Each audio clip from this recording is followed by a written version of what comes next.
ಓಂ ಶ್ರೀ ಗುರುಭ್ಯೋ ನಮಃ. ಹರಿ ಓಂ. ಚಾತವೇದಸೇ ಸುನವಾಮಸೋ ಮಮರಾತಿ ಯತೋ ನಿದಹಾತಿ ವೇದಃ ಸನಃ ಪರುಷದತಿ ದುರ್ಗಾಣಿ ವಿಶ್ವಾಧಾರೇವ ಸಿಂಧುಂ ದುರಿತಾ ಯಜ್ಞಿಃ ತಾಮಗ್ನಿವರ್ಣಾಂ ತಪಸಾ ಜ್ವರಂತಿ ವೈರೋಚನೀಂ ಕರ್ಮಫಲೇಷು ದುಷ್ಟಾಂ ದುರ್ಗಾಂ ದೇವೀಂ ಶರಣಮಹಂ ಪ್ರಪದ್ಯೆ ಸ್ವತರಸಿ ತರಸೇ ನಮಃ.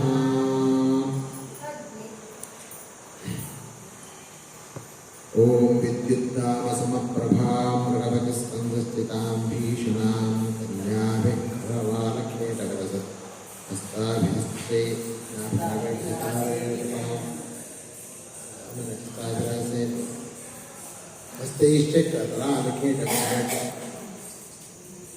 विद्युत्तामसमप्रभां भगवति स्कंदस्थितां भीषणां कन्याभिकरवालकेटकरसत् हस्तैर्हस्ताभिलासेवितां विद्युत्तामसमप्रभां भगवति स्कंदस्थितां भीषणां कन्याभिकरवालकेटकरसत् हस्ताभिलासेवितां ತರ ತುಕ್ಕೆ ನಾವು ಹಮ್ಮತ್ ಬರುತ್ತೆ ಇವಾಗ ಹೇಳಿ ಹೀಗಾಯಿತು.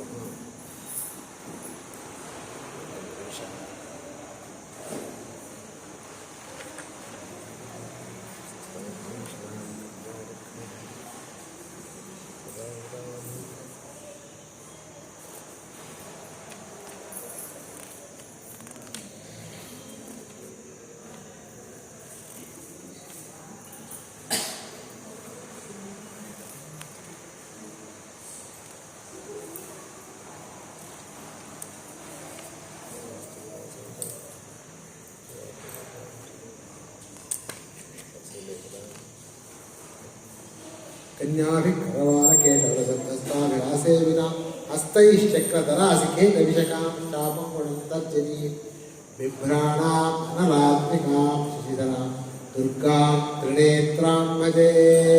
ಇದರಲ್ಲಿ ಶ್ಲೋಕದಲ್ಲಿ ಯಾಕೊಂದು ಸ್ವಲ್ಪ ಅರ್ಚನೆ ಆ ಭಗವತಿಯನ್ನು ಗಣಪತಿಯನ್ನು ಧ್ಯಾನ ಮಾಡಿ ಆರಂಭ ಮಾಡ್ತಾ ಇದ್ವಿ. ಯಾಕೆ ಅರ್ಚನೆ ಆಯಿತು ಗೊತ್ತಾಗಿಲ್ಲ. ಇಷ್ಟು ದಿವಸ ಹೇಳ್ತಾ ಇದ್ದಂಥ ಶ್ಲೋಕ ಇದು. ಭಗವತಿಯ ಕೃಪೆಯಿಂದಲೇ ಮಾಡಿ ಬರಬೇಕು. ಎಲ್ಲ ಭಕ್ತಜನರಲ್ಲಿ ನಿವೇದನೆ. ಇವತ್ತು ಸಪ್ತಶತಿ ಏನು ಗ್ರಂಥ ಇದೆ, ಚಂಡಿ ಸಪ್ತಶತಿ ಅಂತ ಹೇಳ್ತಾರೆ. ಆ ಸಪ್ತಶತಿ ಗ್ರಂಥದ ಮೇಲಿನ ಉಪನ್ಯಾಸವನ್ನು ಪ್ರವಚನವನ್ನು ಮಾಡಿ ಅಂತ ಹೇಳಿದ್ದಾರೆ. ಆ ಸೇವೆ ನನಗೆ ಬಂದಿದೆ. ಮುಖ್ಯವಾಗಿ ಈ ಸಪ್ತಶತಿ ಪಾರಾಯಣ ಇದೆ. ಹೇಗೆ ಭಗವದ್ಗೀತೆ 700 ಶ್ಲೋಕ ಇದೆಯೋ ಹಾಗೆ ಇದು ಕೂಡ ಸಪ್ತಶತಿ 700 ಮಂತ್ರ ಅಂತ ಹೇಳ್ತಾರೆ. 700 ಶ್ಲೋಕ ಅಂತೇನಾಗಲ್ಲ, ಇದು 700 ಮಂತ್ರ ಅಂತ ಹೇಳ್ತಾರೆ. ಶ್ಲೋಕಗಳು ಇದೆ, ಕೆಲವು ಕೇವಲ ರಾಜೋವಾಚ ಋಷಿವಾಚ ಅನ್ನುವಂಥದ್ದನ್ನು ಕೂಡ ಒಂದು ಮಂತ್ರ ರೂಪವಾಗಿ ಸೇರಿಸಿಕೊಂಡು 700 ಅಂತ ಮಾಡಿದ್ದಾರೆ. ಈ ಗ್ರಂಥ, ಈ ಒಂದು ಸಪ್ತಶತಿ ಗ್ರಂಥದಲ್ಲಿ ಜಗನ್ಮಾತೆಯಾದಂತಹ ಯಾರನ್ನ ದುರ್ಗೆ ಅಂತ ಹೇಳ್ತೀವಿ, ಜಗನ್ಮಾತಾ ಅಂತ ಹೇಳ್ತೀವಿ, ಅವಳ ವಿಶೇಷವಾದಂತಹ ವಿಶಿಷ್ಟವಾದಂತಹ ಲೀಲೆಯನ್ನು, ಅವಳ ವಿಶಿಷ್ಟವಾದಂತಹ ಒಂದು ಅವತಾರವನ್ನು ಹೇಳ್ತಾರೆ. ಆ ಜಗನ್ಮಾತೆಯನ್ನು ಸ್ತೋತ್ರ ಮಾಡುವಂತಹ ಅನೇಕ ಪ್ರಸಂಗಗಳು ಬರುತ್ತೆ. ಹೀಗೆ ಆ ಜಗನ್ಮಾತೆಯನ್ನು ಆರಾಧಿಸುವಂತಹ ಒಂದು ವಿಶೇಷವಾದಂತಹ ಒಂದು ಪರಿಕಲ್ಪನೆ ಕೊಡುವಂತಹ ಒಂದು ಗ್ರಂಥ. ಈ ಗ್ರಂಥ ಮಾರ್ಕಂಡೇಯ ಪುರಾಣದಿಂದ ಆರಿಸಲ್ಪಟ್ಟಂತಹ ಗ್ರಂಥ ಇದೆ. ಮಾರ್ಕಂಡೇಯ ಪುರಾಣದಲ್ಲಿ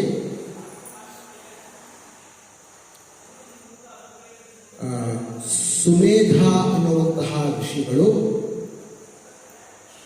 ಸುಮತಿ ಹಾಗೂ ಸಮಾಧಿ, ಸುರಥ ಸಮಾಧಿ, ಸುಮಜಲ ಸುರಥ ಹಾಗೂ ಸಮಾಧಿ ಅನ್ನುವಂತಹ, ಸುರಥ ಅನ್ನುವಂತಹ ಒಂದು ರಾಜ, ಸಮಾಧಿ ಅನ್ನುವಂತಹ ವೈಶ್ಯ, ಅವರಿಬ್ಬರಿಗೆ ಸುಮೇಧ ಅಥವಾ ಮೇಧ ಅನ್ನುವಂತಹ ಋಷಿ ಹೇಳಿದಂತಹ ಈ ಭಗವತಿಯ ಕಥೆಯನ್ನ ಹೇಳ್ತಾರೆ ಮಾರ್ಕಂಡೇಯ ಋಷಿ. ಮುಖ್ಯವಾಗಿ ಆ ಭಗವತಿಯನ್ನ ಜಗನ್ಮಾತೆಯನ್ನು ಆರಾಧನೆ ಮಾಡಿ. ಆ ಜಗನ್ಮಾತೆ ಯಾರು ಅಂತ ಹೇಳಿದರೆ, ಇಡೀ ವಿಶ್ವದಲ್ಲಿಯೇ ಎಲ್ಲ ಜೀವಿಗಳಿಗೂ ಎಲ್ಲ ವಸ್ತುವಿನಲ್ಲೂ ಸಾತ್ವಿಕವಾದಂತಹ ಶಕ್ತಿಯನ್ನು ಕೊಡುವಂತಹ ಒಂದು ಸ್ವರೂಪಿ, ಸಾತ್ವಿಕ ಶಕ್ತಿಯನ್ನು ದಯಪಾಲಿಸುವಂತಹ ತಾಯಿಯವರು. ಸ್ವಭಾವವಾಗಿ ತಾಯಿ ಮಕ್ಕಳಿಗೆ ಒಳ್ಳೆಯದನ್ನೇ ಹೇಳ್ಕೊಡ್ತಾಳೆ, ಒಳ್ಳೆಯ ಶಕ್ತಿಯನ್ನೇ ಕೊಡ್ತಾಳೆ. ಒಳ್ಳೆಯ ರೀತಿಯಾದಂತಹ ಜ್ಞಾನಶಕ್ತಿ, ಒಳ್ಳೆಯ ರೀತಿಯಾದಂತಹ ಕರ್ಮಶಕ್ತಿ ಮಾಡುವಂತಹ ಶಕ್ತಿ, ಸಾತ್ವಿಕವಾದ ಶಕ್ತಿಯನ್ನೇ ತುಂಬುತ್ತಾಳೆ. ಹಾಗೆ ಇಡೀ ವಿಶ್ವಕ್ಕೆ ಸಾತ್ವಿಕ ಶಕ್ತಿಯನ್ನು ಕೊಡುವಂಥವಳು ಜಗನ್ಮಾತೆ. ಈ ಶಕ್ತಿ ಸ್ವರೂಪಿಣಿಯಾಗಿರುವಂಥವಳು. ಭಗವಂತ ಈ ಜಗತ್ತನ್ನು ಸೃಷ್ಟಿ ಮಾಡುವಾಗಲೂ ಕೂಡ ಈ ಜಗತ್ತಿನ ಸೃಷ್ಟಿಗೆ ಈ ಜಗನ್ಮಾತೆಯ ಶಕ್ತಿಯೇ ಒಂದು ಸಹಕಾರವಾಗಿರುವಂಥದ್ದು. ಈ ಜಗನ್ಮಾತೆಯ ಶಕ್ತಿಯಿಂದಲೇ ಭಗವಂತನು ಈ ಸೃಷ್ಟಿಯನ್ನು ಮಾಡುವಂಥದ್ದು. ಇಲ್ಲದೇ ಇದ್ರೆ ಭಗವಂತನಿಗೂ ಕೂಡ ಸೃಷ್ಟಿ ಅಸಾಧ್ಯವಾಗುತ್ತೆ. ಅಂತಹ ಸ್ವರೂಪಿಣಿ. ಇಂತಹ ಜಗನ್ಮಾತೆಯನ್ನು ಸಾಮಾನ್ಯವಾಗಿ ನಮ್ಮ ಭಾರತೀಯ ಸಂಸ್ಕೃತಿಯಲ್ಲಿ, ಹಿಂದೂ ಸಂಸ್ಕೃತಿಯಲ್ಲಿ ಶರತ್ ಋತುವಿನಲ್ಲಿ ಆಶ್ವೀಜ ಮಾಸದಲ್ಲಿ ನವರಾತ್ರಿ 9 ದಿವಸವೂ ಕೂಡ ಆರಾಧನೆ ಮಾಡ್ತೀವಿ. ವಿಶೇಷವಾಗಿ ಸಾಮಾನ್ಯವಾಗಿ ಎಲ್ಲ ಕಡೆಯೂ ಇರುವಂಥದ್ದು. ಯಾಕೆ ಆಶ್ವೀಜ ಮಾಸದಲ್ಲಿ ಆರಾಧನೆ ಮಾಡ್ತೀವಿ ಅಂತ ಕೇಳಿದರೆ, ನಮ್ಮೆಲ್ಲರಿಗೂ ಕೂಡ ಶಕ್ತಿ ಬರುವಂಥದ್ದೆಲ್ಲಿಂದ? ಅನ್ನದಿಂದ. ಆ ಅನ್ನ ಒಳ್ಳೆ ಪೋಷಕವಾಗಿರಬೇಕು, ಶಕ್ತಿಯುಕ್ತವಾಗಿರಬೇಕು, ವಿಟಮಿನಿಂದ ಕೂಡಿರಬೇಕು. ಹಾಗಿದ್ರೆ ನಮಗೆ ಶಕ್ತಿ ಬರುತ್ತೆ. ಆ ಶಕ್ತಿ ಸ್ವರೂಪಿಣಿಯಾದಂತಹ ತಾಯಿಯ ಅನುಗ್ರಹ ಇದ್ದರೆ ಮಾತ್ರ, ಆ ಜಗನ್ಮಾತೆ ಅನುಗ್ರಹ ಇದ್ದರೆ ಮಾತ್ರ ಇಂತಹ ಒಂದು ಅನ್ನ ನಮಗೆ ಸಿಗತ್ತೆ. ಆ ಅನ್ನ ಸಿಗುವಂತಹ ಸಮಯ ಯಾವುದು ಅಂತ ಕೇಳಿದರೆ, ಆ ಆಶ್ವೀಜ ಮಾಸದ ಸಮಯದಲ್ಲಿ ಅನ್ನ ದೊರೆಯುವಂತಹ ಸಮಯ. ಎಲ್ಲ ಸಾಮಾನ್ಯವಾದಂತಹ ಎಲ್ಲ ಧಾನ್ಯಗಳು ಎಲ್ಲವೂ ಕೂಡ ಫಲಿಸುವಂತಹ ಸಮಯ, ಫಲ ಕೊಡುವಂತಹ ಸಮಯ. ಆ ಫಲಕಾಲದಲ್ಲಿ ಜಗನ್ಮಾತೆಯ ಅನುಗ್ರಹ ಅಂದರೆ ಎಲ್ಲ ರೀತಿಯಾದಂತಹ ಒಂದು ನಮಗೆ ದೊರೆಯುವಂತಹ ಅನ್ನ ಎಲ್ಲವೂ ಕೂಡ ಅದು ಸಾತ್ವಿಕವಾಗಿರುತ್ತೆ. ಒಳ್ಳೆಯ ಒಂದು ಜ್ಞಾನಕ್ಕೆ, ಒಳ್ಳೆಯ ಕೆಲಸವನ್ನು ಮಾಡೋಕ್ಕೆ ಪ್ರೇರಣೆ ಕೊಡುತ್ತೆ, ಪುಷ್ಟಿಯನ್ನು ಕೊಡುತ್ತೆ, ಒಳ್ಳೆಯ ರೀತಿಯಾದಂತಹ ಆರೋಗ್ಯವನ್ನು ಕೊಡುತ್ತೆ. ಹೀಗೆಲ್ಲ ಈ ಒಂದು ಪರಿಕಲ್ಪನೆಯಿಂದ ಆ ಸಮಯದಲ್ಲಿ ಆ ಜಗನ್ಮಾತೆಯನ್ನು ಆರಾಧನೆ ಮಾಡಿದ್ರೆ ಸಿಗತ್ತೆ ಅಂತ ನಮ್ಮ ಸಂಸ್ಕೃತಿಯಲ್ಲಿ ನಮ್ಮ ದೊಡ್ಡವರಾದಂತಹ ಋಷಿ ಮುನಿಗಳು ನಮಗೆ ಇದನ್ನು ತೋರಿಸ್ಕೊಟ್ಟಿದ್ದಾರೆ. ಈ ಜಗನ್ಮಾತೆ ಎಂಥವಳು ಅಂತ ಹೇಳಿದ್ರೆ, ನಾನು ಮೊದಲನೆಯ ಮಂತ್ರದಲ್ಲಿ ಹೇಳಿದ ಹಾಗೆ, ಜಾತವೇದಸೇ ಸುನಭಾಮ ಸೋಮಮರಾತ್ಮಿಕೋದಿತಾತಿ ವೇದ ಸನಃ ಪರುಷನಿಗೆ ದುರ್ಗಾಣಿ ವಿಶ್ವ ನಾವೇವ ಸಿದ್ಧಂ ದುರಿತಾತ್ಯಜ್ಞ. ಹೇಗೆ ಒಂದು ದೊಡ್ಡ ಹಡಗಿನಿಂದ ಸಾಗರವನ್ನು, ಸಮುದ್ರವನ್ನು ಹೇಗೆ ದಾಟ್ತೀವೋ ಹಾಗೆ ಈ ಜಗನ್ಮಾತೆಯ ಕೃಪೆಯಿಂದ ನಾವು ಎಲ್ಲ ಕಷ್ಟಗಳಿಂದಲೂ ಕೂಡ ನಾವು ಪಾರಾಗಬೇಕು, ಎಲ್ಲ ಕಷ್ಟವನ್ನು ಕೂಡ ದಾಟಬೇಕು, ಎಲ್ಲ ದುಃಖವನ್ನು ನಾವು ದಾಟಬೇಕು ಅನ್ನುವಂತಹ ಒಂದು ವಿಶೇಷವಾದಂತಹ ಪ್ರಾರ್ಥನೆ ಇದೆ ಆ ಮಂತ್ರದಲ್ಲಿ. ತಾಮಗ್ನಿವರ್ಣಾಂ ತಪಸಾ ಜ್ವಲಂತೀಂ ವೈರೋಚನೀಂ ಕರ್ಮಫಲೇಷು ದುಷ್ಟಾಂ ದುರ್ಗಾಂ ದೇವೀಂ ಶರಣಮಹಂ ಪ್ರಪದ್ಯೆ. ಅಂತಹ ದುರ್ಗಾದೇವಿಯನ್ನು, ಜಗನ್ಮಾತೆಯನ್ನು ನಾನು ಶರಣು ಅಂತೇನೆ. ಎಂಥವಳು? ಅಗ್ನಿವರ್ಣ. ಅಗ್ನಿ ಅಂತ ಹೇಳಿದರೆ ಮುಂದುವಳಿಯುವಂಥವಳು, ನಮ್ಮನ್ನೆಲ್ಲ ಕರ್ಕೊಂಡು ಹೋಗುವಂಥವಳು.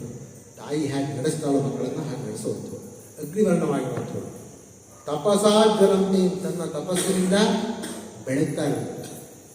ವೈರೋಚನಿ ಕರ್ಮಫಲೇಷು ದುಷ್ಟ. ಎಲ್ಲ ರೀತಿಯಾದಂತಹ ನಮಗೆ ಯಾವ್ಯಾವ ರೀತಿಯಾದಂತಹ ಫಲಗಳು ಬೇಕು ಅನ್ನೋದೆಲ್ಲ ಅವಳಿಗೆ ಬಂತು. ಅತ್ಯಂತ ಪ್ರೀತಿಸುವಂಥವಳು. ತಾಯಿ ಹಾಗೆ ಮಕ್ಕಳನ್ನು ಪ್ರೀತಿಸ್ತಾಳೋ ಹಾಗೆ ಜಗನ್ಮಾತೆ ಯಾರು ಒಳ್ಳೆಯವರೋ, ಯಾರು ಧರ್ಮದಿಂದ ನಡೆದಿದ್ದಾರೋ ಅಂಥವ್ರನ್ನ ಹಾಗೆ ಪ್ರೀತಿಸ್ತಾಳೆ, ಅವರ ಮೇಲೆ ಅನುಗ್ರಹ ಮಾಡ್ತಾಳೆ.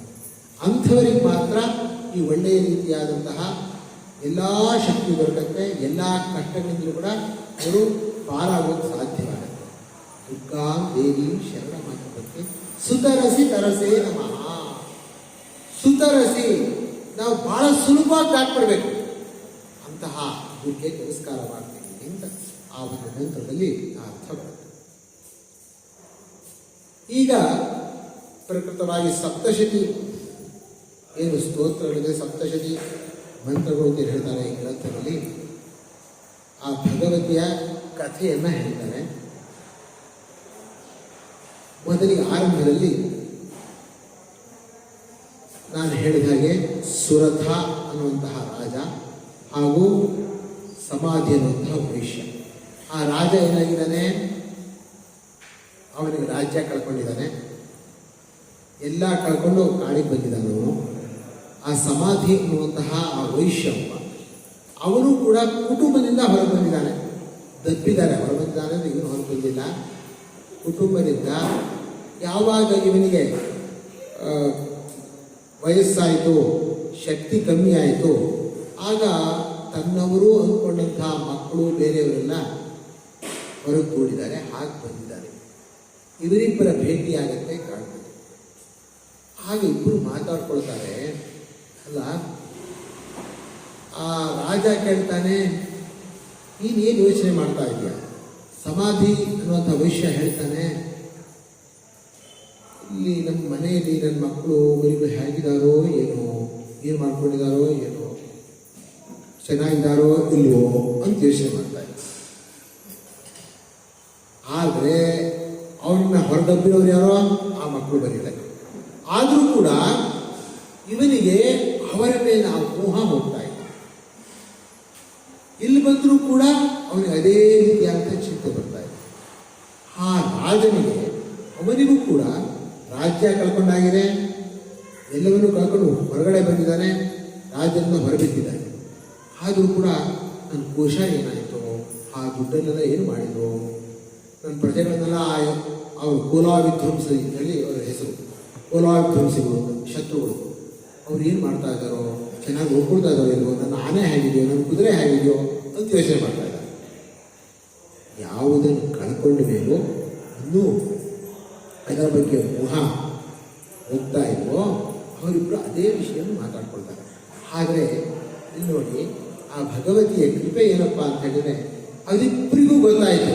ಅಲ್ಲ, ಅದನ್ನು ಕಳ್ಕೊಂಡು ನಾವು ಬಂದಾಯಿತು, ನಿನ್ನನ್ನು ನಿನ್ನ ಕುಟುಂಬದಿಂದ ಹೊರಗೆ ತಪ್ಪಿದ್ದಾರೆ, ಇಲ್ಲಿ ಬಂದಾಯಿತು, ನಾನು ರಾಜ್ಯ ಕಳ್ಕೊಂಡು ಇಲ್ಲಿ ಬಂದಾಯಿತು.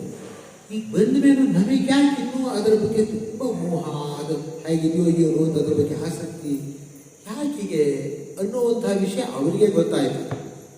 ಆಗ ಅವರಿಬ್ಬರು ಹೋಗಿ ಆ ಋಷಿಗಳನ್ನು, ಸುಮೇಧ ಅನ್ನುವಂಥ ಋಷಿಗಳನ್ನು ಕೇಳ್ತಾರೆ, ಯಾಕೆ ಹೀಗಾಯಿತು, ಯಾಕೆ ಹೀಗಾಗ್ತಾ ಇದೆ ಅನ್ನುವಾಗ ಆಗ ಋಷಿಗಳು ಹೇಳ್ತಾರೆ, ಹೌದಪ್ಪ, ಇದು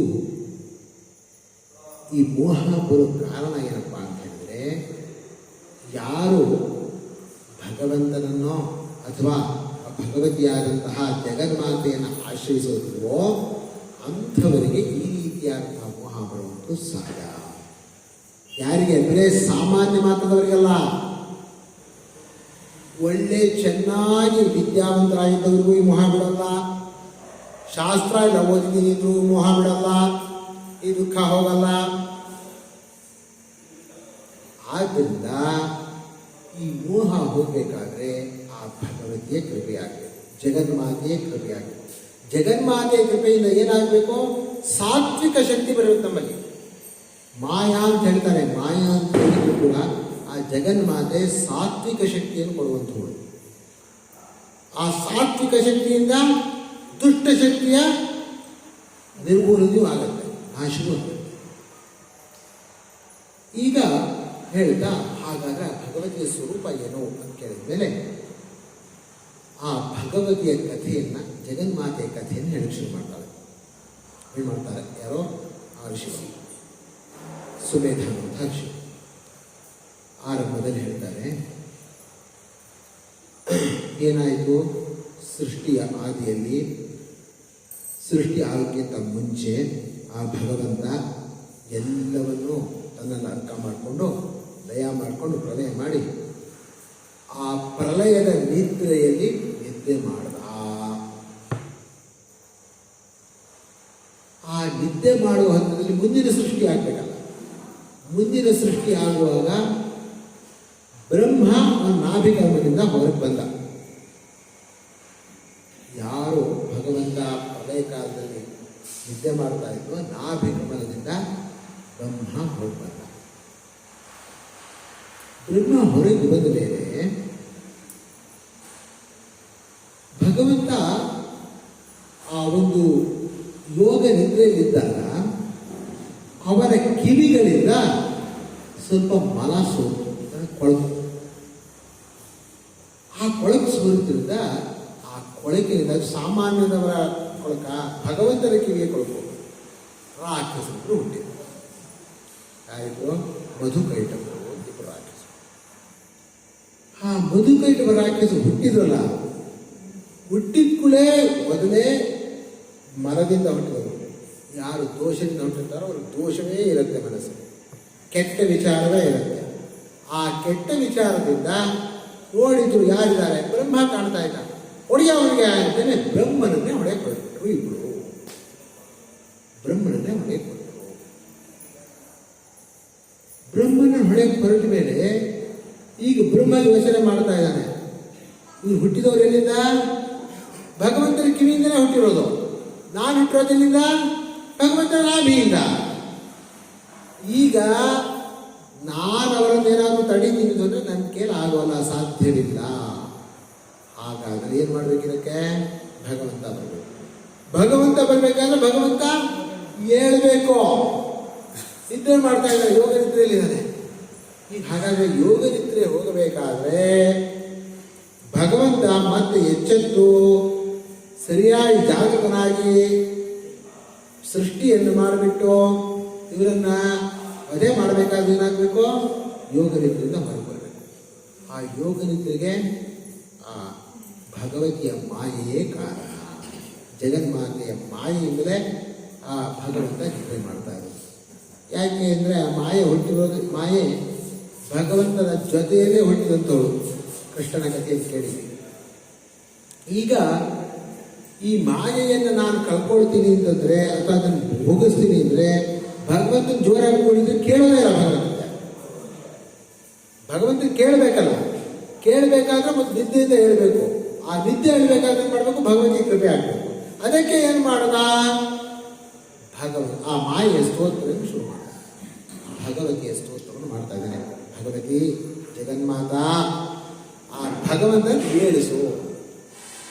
ಅಣ್ಣನ ಹೇಳಿಸ್ಬೇಕಾದ್ರೆ ತಂಗಿಗೆ ಹೇಳಬೇಕು ಅಲ್ವಾ? ಅಣ್ಣ ಹೇಳ್ಬೇಕಾದ್ರೆ ಯಾರು ಹೇಳಬೇಕು? ತಂಗಿಗೆ. ಸ್ತೋತ್ರ ಮಾಡ್ತಾ ಇದ್ದಾನೆ. ವಂಸಾಹ ವಂಸುಧಾ ಬ್ರಹ್ಮಿ ವಶಕ್ಕಾರ ಸ್ವರಾತ್ಮಿಕ. ಎಲ್ಲ ಸ್ವರೂಪಗಳಾಗಿದೆಯಾ ನೀನು?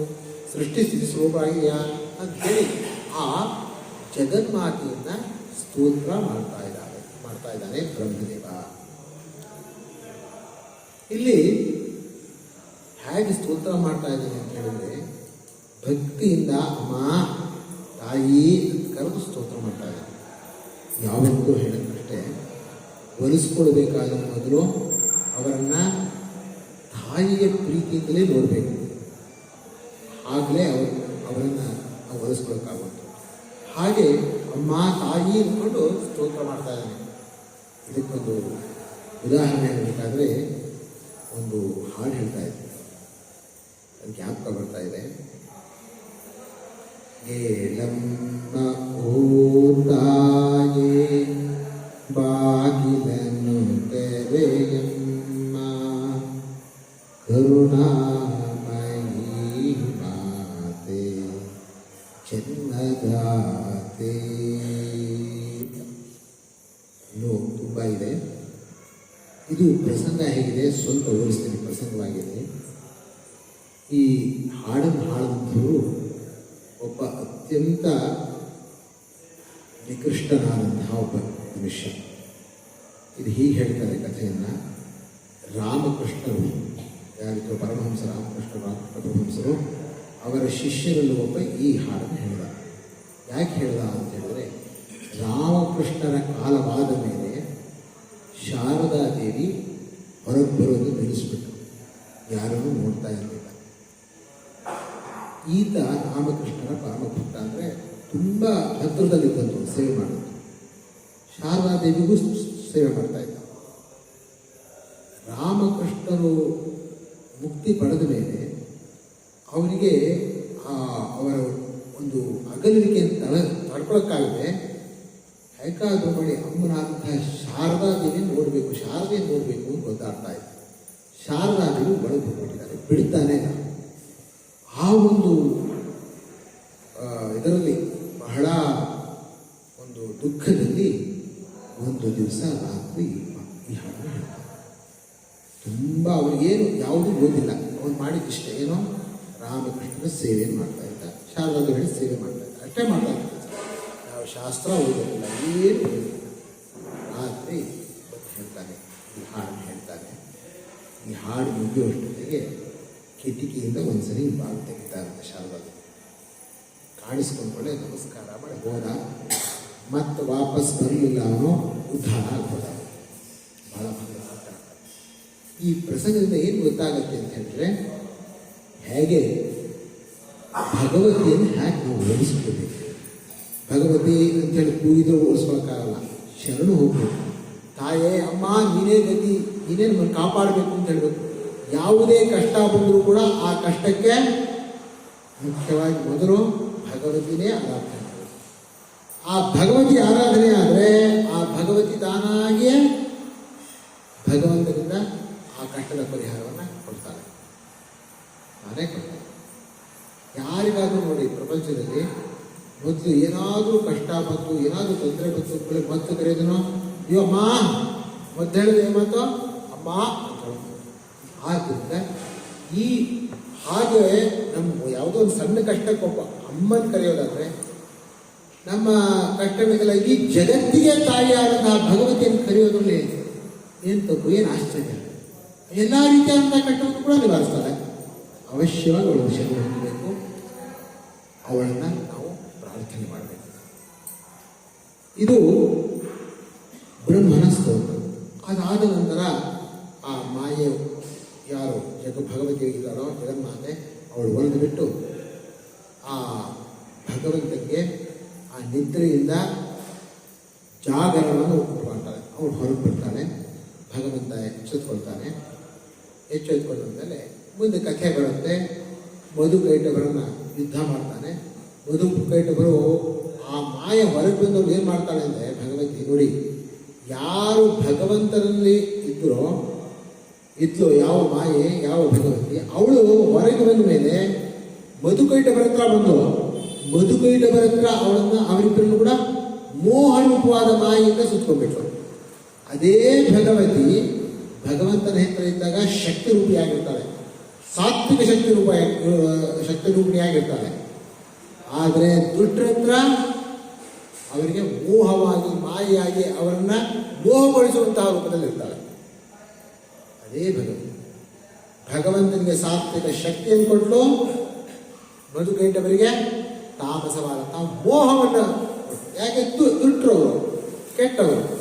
ಹಾಗಾದ್ದರಿಂದ ಮುಂದೆ ಆ ಮೋಹದಿಂದ ಅವರು ವರ ಕೇಳ್ಕೊ ಅಂತ ಹೇಳ್ತಾರೆ, ಭಗವಂತನ ಹತ್ರನೇ ವರ ಕೇಳ್ಕೊ ಅಂತ ಹೇಳ್ತಾರೆ.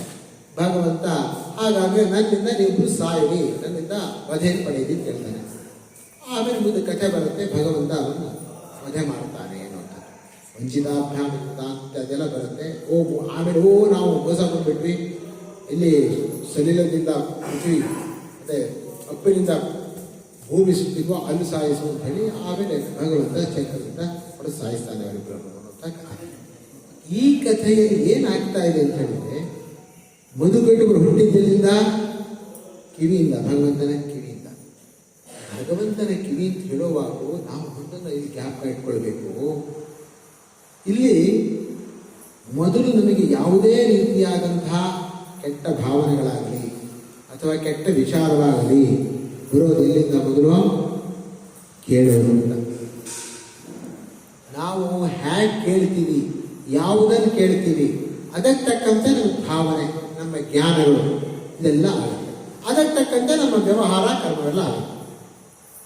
ಇದು ಎಲ್ಲಿ ಗೊತ್ತಾಗಂದ್ರೆ ಮಕ್ಕಳು ನೋಡಿದ್ರೆ ಗೊತ್ತಾಗುತ್ತೆ. ಸಣ್ಣ ಮಕ್ಕಳು ನೋಡಿ, ನೀವು ಮನೆಯಲ್ಲಿ ಹೇಗೆ ವಾತಾವರಣ ಇರುತ್ತೆ ಅದಕ್ಕೆ ತಕ್ಕಂತೆ ಅವ್ರ ವ್ಯವಹಾರ ಇರುತ್ತೆ.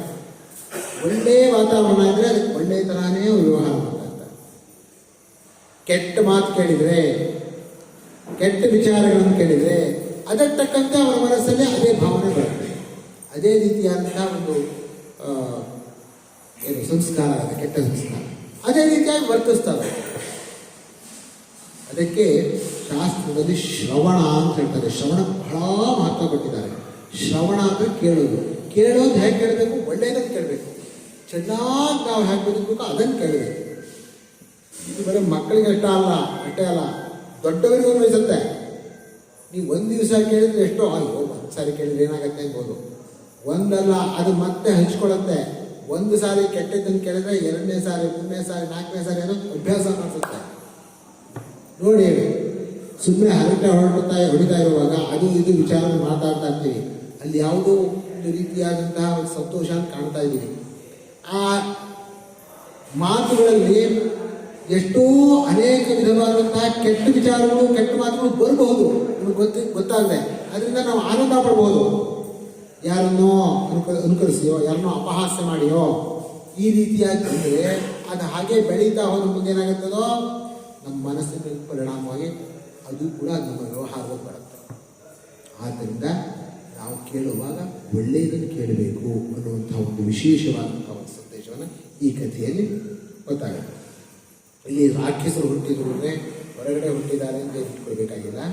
ನಮ್ಮ ಮನಸ್ಸಲ್ಲಿರುವಂತಹ ಕೆಟ್ಟ ಭಾವನೆ, ಕೆಟ್ಟ ವಿಚಾರಗಳಿದೆಯೋ ಅದೇ ರಾಕ್ಷಸರು. ಒಳ್ಳೆಯ ಭಾವನೆ ಇದ್ದರೆ ಅದು ಸಾತ್ವಿಕ ಶಕ್ತಿ, ಅದು ಭಗವತಿ ಅನುಗ್ರಹ. ಈ ಒಳ್ಳೆಯ ಭಾವನೆ ಇಟ್ಕೊಳ್ತಾ ಇದ್ರೆ ಆ ಭಗವತಿ ಅನುಗ್ರಹ ಇನ್ನು ಶಕ್ತಿ ಜಾಸ್ತಿ ಆಗ್ತದೆ. ಅದಕ್ಕೆ ಭಗವತಿಯನ್ನು ಸಾತ್ವಿಕ ಶಕ್ತಿ ಅಂತ ಹೇಳಿದ್ವಿ. ಶಕ್ತಿ ರೂಪಿಣಿ ಹೌದು, ಆದರೆ ಸಾತ್ವಿಕ ಶಕ್ತಿ ರೂಪಿಣಿ ಅವಳು. ರಾಕ್ಷಸರಿಗೆ, ಕೆಟ್ಟವರಿಗೆ ಶಕ್ತಿ ಕೊಡುವಂಥವಳು ಅಲ್ಲ ಅವಳು ದೈವೀ ಶಕ್ತಿಯನ್ನು ಕೊಡುವಂಥವಳು ಅಂಥೇಳಿ ಆ ಭಗವಂತಿಯನ್ನು ಆರಾಧನೆ ಮಾಡಬೇಕು. ಹೀಗೆ ಮೊದಲಿನ ಕಥೆ ಹೇಳ್ತಾರೆ. ಈ ಕಥೆಯಲ್ಲಿ ವಿಶೇಷವಾಗಿ ಆ ಭಗವಂತನ ಮಹಾಕಾಳಿ ಸ್ವರೂಪಿಯಾಗಿದ್ದಾಳೆ. ಅವಳು ಕಾಳಿ ಸ್ವರೂಪಿಣಿಯಾಗಿದ್ದಾಳೆ, ಮಹಾಕಾಳಿಯಾಗಿದ್ದಾಳೆ ಅನ್ನುವಂತಹ ಒಂದು ವಿಶೇಷವಾದಂಥ ಒಂದು ಉಲ್ಲೇಖವನ್ನು ಮಾಡ್ತಾರೆ. ಇಲ್ಲಿ 3 ಭಾಗ ಬರುತ್ತೆ. ಮಹಾಕಾಳಿ, ಮಹಾಲಕ್ಷ್ಮಿ, ಮಹಾಸರಸ್ವತಿ ಅಂತ ಹೇಳ್ತಾರೆ. ಆ ಕಾಳಿ ಎನ್ನುವಂಥದ್ದು ಹೇಗೆ ಅಂತ ಹೇಳಿದರೆ, ಆ ಮಾಯೆಯನ್ನು ತಗೊಂಡು ಹೋಗಿ ಆ ಮಧುಕೈಟಬರಲ್ಲಿ ಹಾಕಿದ್ರಿಂದಲೂ ಭಗವಂತನಿಗೆ ಸಾತ್ವಿಕ ಶಕ್ತಿಯನ್ನು ಕೊಟ್ಟು ನಿದ್ರೆಯಿಂದ ಎಬ್ಬಿಸಿದ್ರೂ ಕೂಡ ಅವಳು ಮಹಾಕಾಳಿ ಸ್ವರೂಪಿಯಾಗಿದ್ದಾಳೆ ಅಂತ ಬರುತ್ತೆ. ಇದಾದಮೇಲೆ ಇದೇ ಜಗದಂಬ ಭಗವತಿ ಇನ್ನೂ ಒಂದು ರೀತಿಯಲ್ಲಿ ಜಗತ್ತಿಗೆ ಮಂಗಳವನ್ನು ಉಂಟು ಮಾಡ್ತಾ ಇದ್ದಾರೆ. ಹೀಗೆ ಮೊದಲನೇದರಲ್ಲಿ ಏನು ಹೇಳಿದ್ದು, ನಾವು ಕೇಳುವಂತಹದ್ದು ಸಂಸ್ಕಾರ ಒಳ್ಳೆ ಚೆನ್ನಾಗಿರಬೇಕು.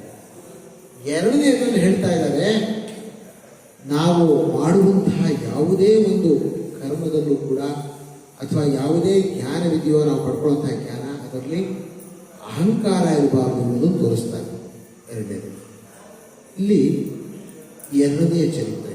ಇಲ್ಲಿ ಮಹಿಷಾಸುರ ಬರ್ತೀನಿ, ಮಹಿಷಾಸುರ ಅನ್ನುವಂತಹ ರಾಕ್ಷಸನನ್ನ ವಧೆ ಮಾಡುವಂತಹ ಪ್ರಸಂಗ. ಕಥೆ ಏನು ಬರುತ್ತೆ, ದೇವತೆಗಳೆಲ್ಲ ಆ ಮಹಿಷಾಸುರನ ಒಂದು ದುರ್ವರ್ತನೆಯಿಂದ ಸೋತು ಹೋಗ್ತಾರೆ. ಮಹಿಷಾಸುರನ ದಾಳಿಗೆ ಎಲ್ಲ ಸೋತು ಹೋಗ್ತಾರೆ. ಇನ್ನು ಹಿಂದಿನ ಹಾಗೆ ದೇವತೆಗಳು ಅಂತ ಹೇಳಿದರೆ ಒಳ್ಳೆಯ ಭಾವನೆಗಳು, ಒಳ್ಳೆಯ ವಿಚಾರಗಳು ಅನ್ನೋದನ್ನೇ ಇಟ್ಕೊಂಡ್ರೆ ನಾವು ನಮಗೆ ಅಪ್ಲೈ ಮಾಡ್ಕೋಬಹುದು. ಕಥೆಯಲ್ಲಿ ಹೀಗೆ ಬರುತ್ತೆ. ಏನು ಬರುತ್ತೆ, ಮಹಿಷಾಸುರನ ಒಂದು ಕೆಟ್ಟ ವರ್ತನೆಯಿಂದ, ಮಹಿಷಾಸುರನ ಒಂದು ದಾಳಿಯಿಂದ ದೇವತೆಗಳೆಲ್ಲ ಸೋತು ಹೋಗ್ತಾರೆ. ಎಲ್ಲ ಇಂದ್ರಾದಿ ದೇವತೆಗಳೆಲ್ಲ ಸೋತು ಹೋಗ್ತಾರೆ. ಆ ಎಲ್ಲ ದೇವತೆಗಳು ಏನು ಮಾಡೋದು, ಸೋತು ಹೋದ ಕೂಡಲೇ ಯಾರ ಹತ್ರ ಹೋಗ್ಬೇಕು, ಬ್ರಹ್ಮನ ಹತ್ರ ಹೋಗಿ. ಬ್ರಹ್ಮನ ಹತ್ರ ಹೋಗಿ ಏನು ಮಾಡೋದೀಗ, ನಿಮಗೆಲ್ಲ ಸೋಲು ಬಂದಿದೆ, ನಮ್ಮನ್ನು ಮಹಿಷಾಸುರ ಆಳ್ತಾ ಇದ್ದಾನೆ, ಎಲ್ಲರ ಪದವಿಯನ್ನು ಕಿತ್ಕೊಂಡಿದ್ದಾನೆ, ಇಂದ್ರ ಪದವಿಯನ್ನು ಅವನೇ ಇಟ್ಕೊಳ್ತಾನೆ, ಗರುಡ ಪದವಿಯನ್ನು ಅವನೇ ಇಟ್ಕೊಳ್ತಾನೆ, ಅಗ್ನಿಯ ಪದವಿಯನ್ನು ಅವನೇ ಇಟ್ಕೊಂಡಿದ್ದಾನೆ, ಎಲ್ಲದನ್ನು ಕಿತ್ಕೊಂಡ್ಬಿಟ್ಟಿದ್ದಾನೆ. ಏನು ಮಾಡೋದು ಅಂಥೇಳಿ ದೇವತೆಗಳು ಅಲ್ಲಿ ಹೋಗಿ ಪ್ರಾರ್ಥನೆ ಮಾಡ್ತಾರೆ. ಇಲ್ಲೂ ಕೂಡ ದೇವತೆಗಳಿಗೆ ಯಾಕೆ ಹೀಗಾಗತ್ತೆ ಅಂದರೆ, ದೇವತೆಗಳು ಯಾವಾಗ ಕೆಲವು ಅಹಂಕಾರಾದಿ ದೋಷಗಳಿಂದ ಕೂಡ್ಕೊಂಡಿರ್ತಾರೋ ಅವಾಗ ಅವರಿಗೆ ಈ ರೀತಿಯಾದಂತಹ ಒಂದು ಫಲ ಸಿಗುತ್ತೆ. ಹಾಗಾದಾಗ ಆ ದೇವತೆಗಳಿಗೂ ಕೂಡ ಸೋಲುಂಟಾಯಿತು. ಕೇಳ್ಬೋದು, ರಾಕ್ಷಸರಿಂದ ದೇವತೆಗಳಿಗೆ ಯಾಕೆ ಸೋಲುಂಟಾಯಿತು ಅಂದರೆ, ದೇವತೆಗಳಿಗೂ ಕೂಡ ಅಹಂಕಾರಾದಿ ದೋಷಗಳು ಒಮ್ಮೊಮ್ಮೆ ಬರೋದು, ಅದನ್ನು ತಡಿಬೇಕು. ಅಲ್ಲಿ ಹೋಗಿ ಕೇಳ್ಕೊಳ್ತಾರೆ ಬ್ರಹ್ಮನ ಹತ್ರ. ಬ್ರಹ್ಮ ಬನ್ನಿ ಹೋಗೋಣ, ಹಾಗಾದ್ರೆ ನನ್ನ ಹತ್ರ ಆಗೋಲ್ಲ, ಈಶ್ವರನ ಹತ್ರ ಹೋಗೋಣ ಅಂತ ಪರಮೇಶ್ವರನ ಹತ್ರ. ಎಲ್ಲರೂ ಪರಮೇಶ್ವರನ ಹತ್ರ. ಆಮೇಲೆ ನಾರಾಯಣ, ಭಗವಂತ ನಾರಾಯಣ ಹತ್ರ. ಅಲ್ಲಿ 3 ಜನರು ಎಲ್ಲರೂ ಸೇರ್ಕೊಂಡಿದ್ದಾರೆ. ಯಾರೋ ನಾರಾಯಣ, ಈಶ್ವರ, ವಿಷ್ಣು, ಈಶ್ವರ ಹಾಗೂ ಬ್ರಹ್ಮ ಎಲ್ಲ ಸೇರ್ಕೊಂಡಿದ್ರು. ಏನು ಮಾಡಬೇಕೀಗ ಅಂತ ಯೋಚನೆ ಮಾಡೋದಿಗೆ ಬ್ರಹ್ಮ ಬಹಳ ಕೋಪ ಮಾಡ್ಕೊಂಡ, ಸಿಟ್ಟು ಮಾಡ್ಕೊಂಡ. ನಾರಾಯಣ ಬಹಳ ಸಿಟ್ಟು ಮಾಡ್ಕೊಂಡ. ಮೊದಲು ನಾರಾಯಣ ಸಿಟ್ಟು ಮಾಡ್ಕೊಂಡ. ಇಲ್ಲಿ ಒಂದು ವಿಷಯ ಜ್ಞಾಪಕ ಇಟ್ಕೊಳ್ಬೇಕು ಹೇಳೋದನ್ನ. ಸಿಟ್ಟು ಮಾಡ್ಕೊಂಡಿದ್ದು ಪರಮೇಶ್ವರ ಸಿಟ್ಟು ಮಾಡ್ಕೊಂಡ. ಚಕಾರ ಕೋಪಂ ಶಂಭುಶ್ಚ ಭೃಕುಟಿ ಕುಟಿಲಾನವು, ಭೃಕುಟಿ ಕುಟಿಲಾನವು ಹೀಗೆಲ್ಲೂ ಸಿಟ್ಟು ಮಾಡ್ಕೊಂಡ್ರಂತೆ. 3 ಜನರು ಸಿಟ್ಟು ಮಾಡ್ಕೊಂಡಿದ್ದು. ಸಿಟ್ಟು ಮಾಡ್ಕೊಳ್ಳೋದು ಬೇರೆ, ಸಿಟ್ಟು ಬರೋದು ಬೇರೆ. ಇದು ಚೆನ್ನಾಗಿ ಜ್ಞಾಪಕ ಇಟ್ಕೊಳ್ಬೇಕು. ಸಿಟ್ಟು ಮಾಡ್ಕೊಂಡ್ರು. ಆ ಸಿಟ್ಟು ಮಾಡ್ಕೊಂಡಿದ್ರಿಂದ ಒಂದು ತೇಜಸ್ ಹೊರಗಡೆ ಬಂತಂತೆ. ನಾರಾಯಣನ ಒಂದು ತೇಜಸ್ ಹೊರಗಡೆ ಬಂತು, ಹಾಗೂ ಪರಮೇಶ್ವರನಿಂದ ಒಂದು ತೇಜಸ್ ಹೊರಗಡೆ ಬಂತು, ಹಾಗೆ ಬ್ರಹ್ಮನಿಂದ ಒಂದು ತೇಜಸ್ ಹೊರಗಡೆ ಬಂತು. 3 ಜನರಿಗೂ ತೇಜಸ್ ಹೊರಗಡೆ ಬಂತು. ಇವರು ಸಿಟ್ಟು ಮಾಡ್ಕೊಂಡಿದ್ರಿಂದ ಅದು ಸಾತ್ವಿಕ ಶಕ್ತಿ ಆಗುತ್ತೆ ಮುಂದೆ. ಜ್ಞಾಪಕ ಇಟ್ಕೊಂಡು, ಸಿಟ್ಟು ಬರೋದು ಬೇರೆ, ಸಿಟ್ಟು ಮಾಡ್ಕೊಳ್ಳೋದು ಬೇರೆ. ಸಿಟ್ಟು ಮಾಡ್ಕೊಳ್ಳೋದು ಯಾವಾಗ ಕೆಟ್ಟದಾಗಿದೆ, ಆದ್ರಿಂದ ಸಿಟ್ಟು ಮಾಡ್ಕೊಳ್ತಾರೆ. ಸಿಟ್ಟು ಮಾಡ್ಕೊಂಡಾಗ ಯಾರಿಗೆ ಸಿಟ್ಟು ಮಾಡ್ಕೊಳ್ಳೋದು ಬರುತ್ತೋ ಅವ್ರಿಗೆ ಸಿಟ್ಟು ಬಿಡೋಕ್ಕೂ ಹಾಗೆ ಬರುತ್ತೆ ಬೇಗ.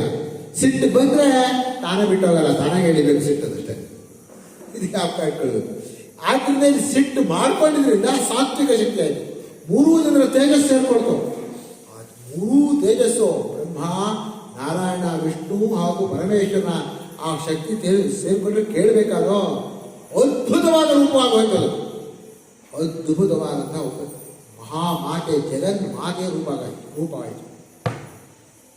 ನಾರಿ ರೂಪವಾಯಿತು. ಯಾಕೆ ನಾರಿ ರೂಪವನ್ನೇ ಹೇಳ್ತಾರೆ ಅಂತ ಹೇಳಿದ್ರೆ, ಶಕ್ತಿಯ ಮೂಲ ಇರೋದೇ ನಾರಿಯಲ್ಲಿ.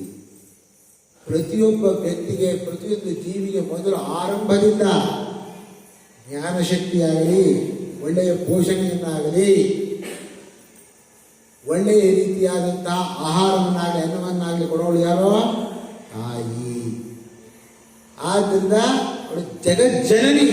ಇವಳು 3 ಜನರು ಏನಾದ್ರು ಜಗದೀಶ್ವರರು. 3 ಜನರು, ಬ್ರಹ್ಮನು ಜಗದೀಶ್ವರ, ನಾರಾಯಣ ಅವನು ಜಗದೀಶ್ವರ, ಈಶ್ವರನು ಜಗದೀಶ್ವರ.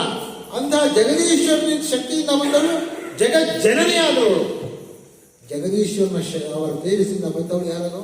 ಜಗಜ್ಜನನಿ, ಜಗನ್ಮಾತೆಯಾದವು. ನಾರೀ ಸ್ವರೂಪದಿಂದ ತೋರ್ಕೊಂಡು ಇವರು 3 ಜನ ತೇಜಸ್ಸನ್ನು ಕೊಟ್ಟ ಮೇಲೆ ನಾವೆಲ್ಲ ಏನೇನು ಎಲ್ಲ ದೇವತೆಗಳು ಅವರವರ ತೇಜಸ್ಸನ್ನು ಕೊಟ್ಟರು. ಜಗನ್ಮಾತೆ ಅವತಾರ ಮಾಡಿಬಿಟ್ರು. ಜಗನ್ಮಾತೆ, ಈ ಜಗನ್ಮಾತೆ ಅವತಾರ ಮಾಡಿದ್ರೆ ಹೇಗೆ ಕಾಣ್ತಾ ಇದ್ದಾಳೆ? ಹೇಗೆ ಭಗವಂತ ವಿಶ್ವರೂಪನಾಗಿ ಎಲ್ಲ ಕಡೆ ಕಾಣ್ತಾ ಇದ್ದಾನೋ ಹಾಗೆ ಜಗನ್ಮಾತೆ ಇಡೀ ವಿಶ್ವವನ್ನೇ ತನ್ನಲ್ಲಿ ಇಟ್ಕೊಂಡು ಹಾಗೆ ಕಾಣ್ತಾ ಇದ್ದಾಳೆ. ಚಂಡಿಕಾ ಅಂತ ಹೆಸರು ಬಂತು. ಯಾಕೆ ಚಂಡಿಕಾ ಅಂತ ಹೆಸರು ಬಂತು? ಇವ್ರು ಕೋಪ ಮಾಡ್ಕೊಂಡ್ರಲ್ಲ, ಆದ್ರಿಂದ ಅವ್ರು ಅವತಾರ ಮಾಡಿದ್ರೆ ಚಂಡಿಕಾ. ಚಂಡತಿ ಅಂದ್ರೆ ಸಂಸ್ಕೃತದಲ್ಲಿ ಕೋಪ ಮಾಡ್ಕೊಳ್ತಾರೆ ಅಂತ. ಯಾರು ಕೋಪ ಮಾಡ್ಕೊಂಡಿದ್ರು ಅವಳು ಅವತಾರ ಮಾಡಿದ್ರಿಂದ ಅವಳಿಗೆ ಚಂಡಿಕಾ ಅಂತ ಹೆಸರು ಬಂತು. ಆ ಚಂಡಿಕೆಯಾಗಿ ಅವತಾರ ಮಾಡಿದ್ರು, ಜಗದಂಬೆಯಾಗಿ ಅವತಾರ ಮಾಡಿದ್ರು. ಸರಿ, ಎಲ್ಲರೂ ಕೂಡ ಅವರವರ ಆಯುಧವನ್ನು ಕೊಟ್ಟರು. ಕೃಷ್ಣ ಚಕ್ರವನ್ನು ಕೊಟ್ಟ, ಪರಮೇಶ್ವರ ತ್ರಿಶೂಲವನ್ನು ಕೊಟ್ಟ, ಬ್ರಹ್ಮ ಕಮಂಡಲವನ್ನು ಕೊಟ್ಟ, ಇಂದ್ರಾಜ ದೇವತೆಗಳು ವಜ್ರಾಯುಧಾದಿ ಎಲ್ಲ ಆಯುಧಗಳನ್ನು ಕೊಟ್ಟರು. ಎಲ್ಲ ಸಮಸ್ತ ಆಯುಧಯುಕ್ತಳಾಗಿ ಆ ಜಗಜ್ಜನನಿ ಜಗನ್ಮಾತೆ ಚಂಡಿಕಾ ದುರ್ಗಾದೇವಿ ತನ್ನ ಅದ್ಭುತವಾದಂತಹ ರೂಪದಿಂದ ನಿಂತ್ಕೊಂಡ್ರು. ಆದರೆ ಸಾತ್ವಿಕ ಶಕ್ತಿ ಸ್ವರೂಪಿಣಿ ಅಂತ ಮಾಡ್ಕೊಳ್ಬೇಕು.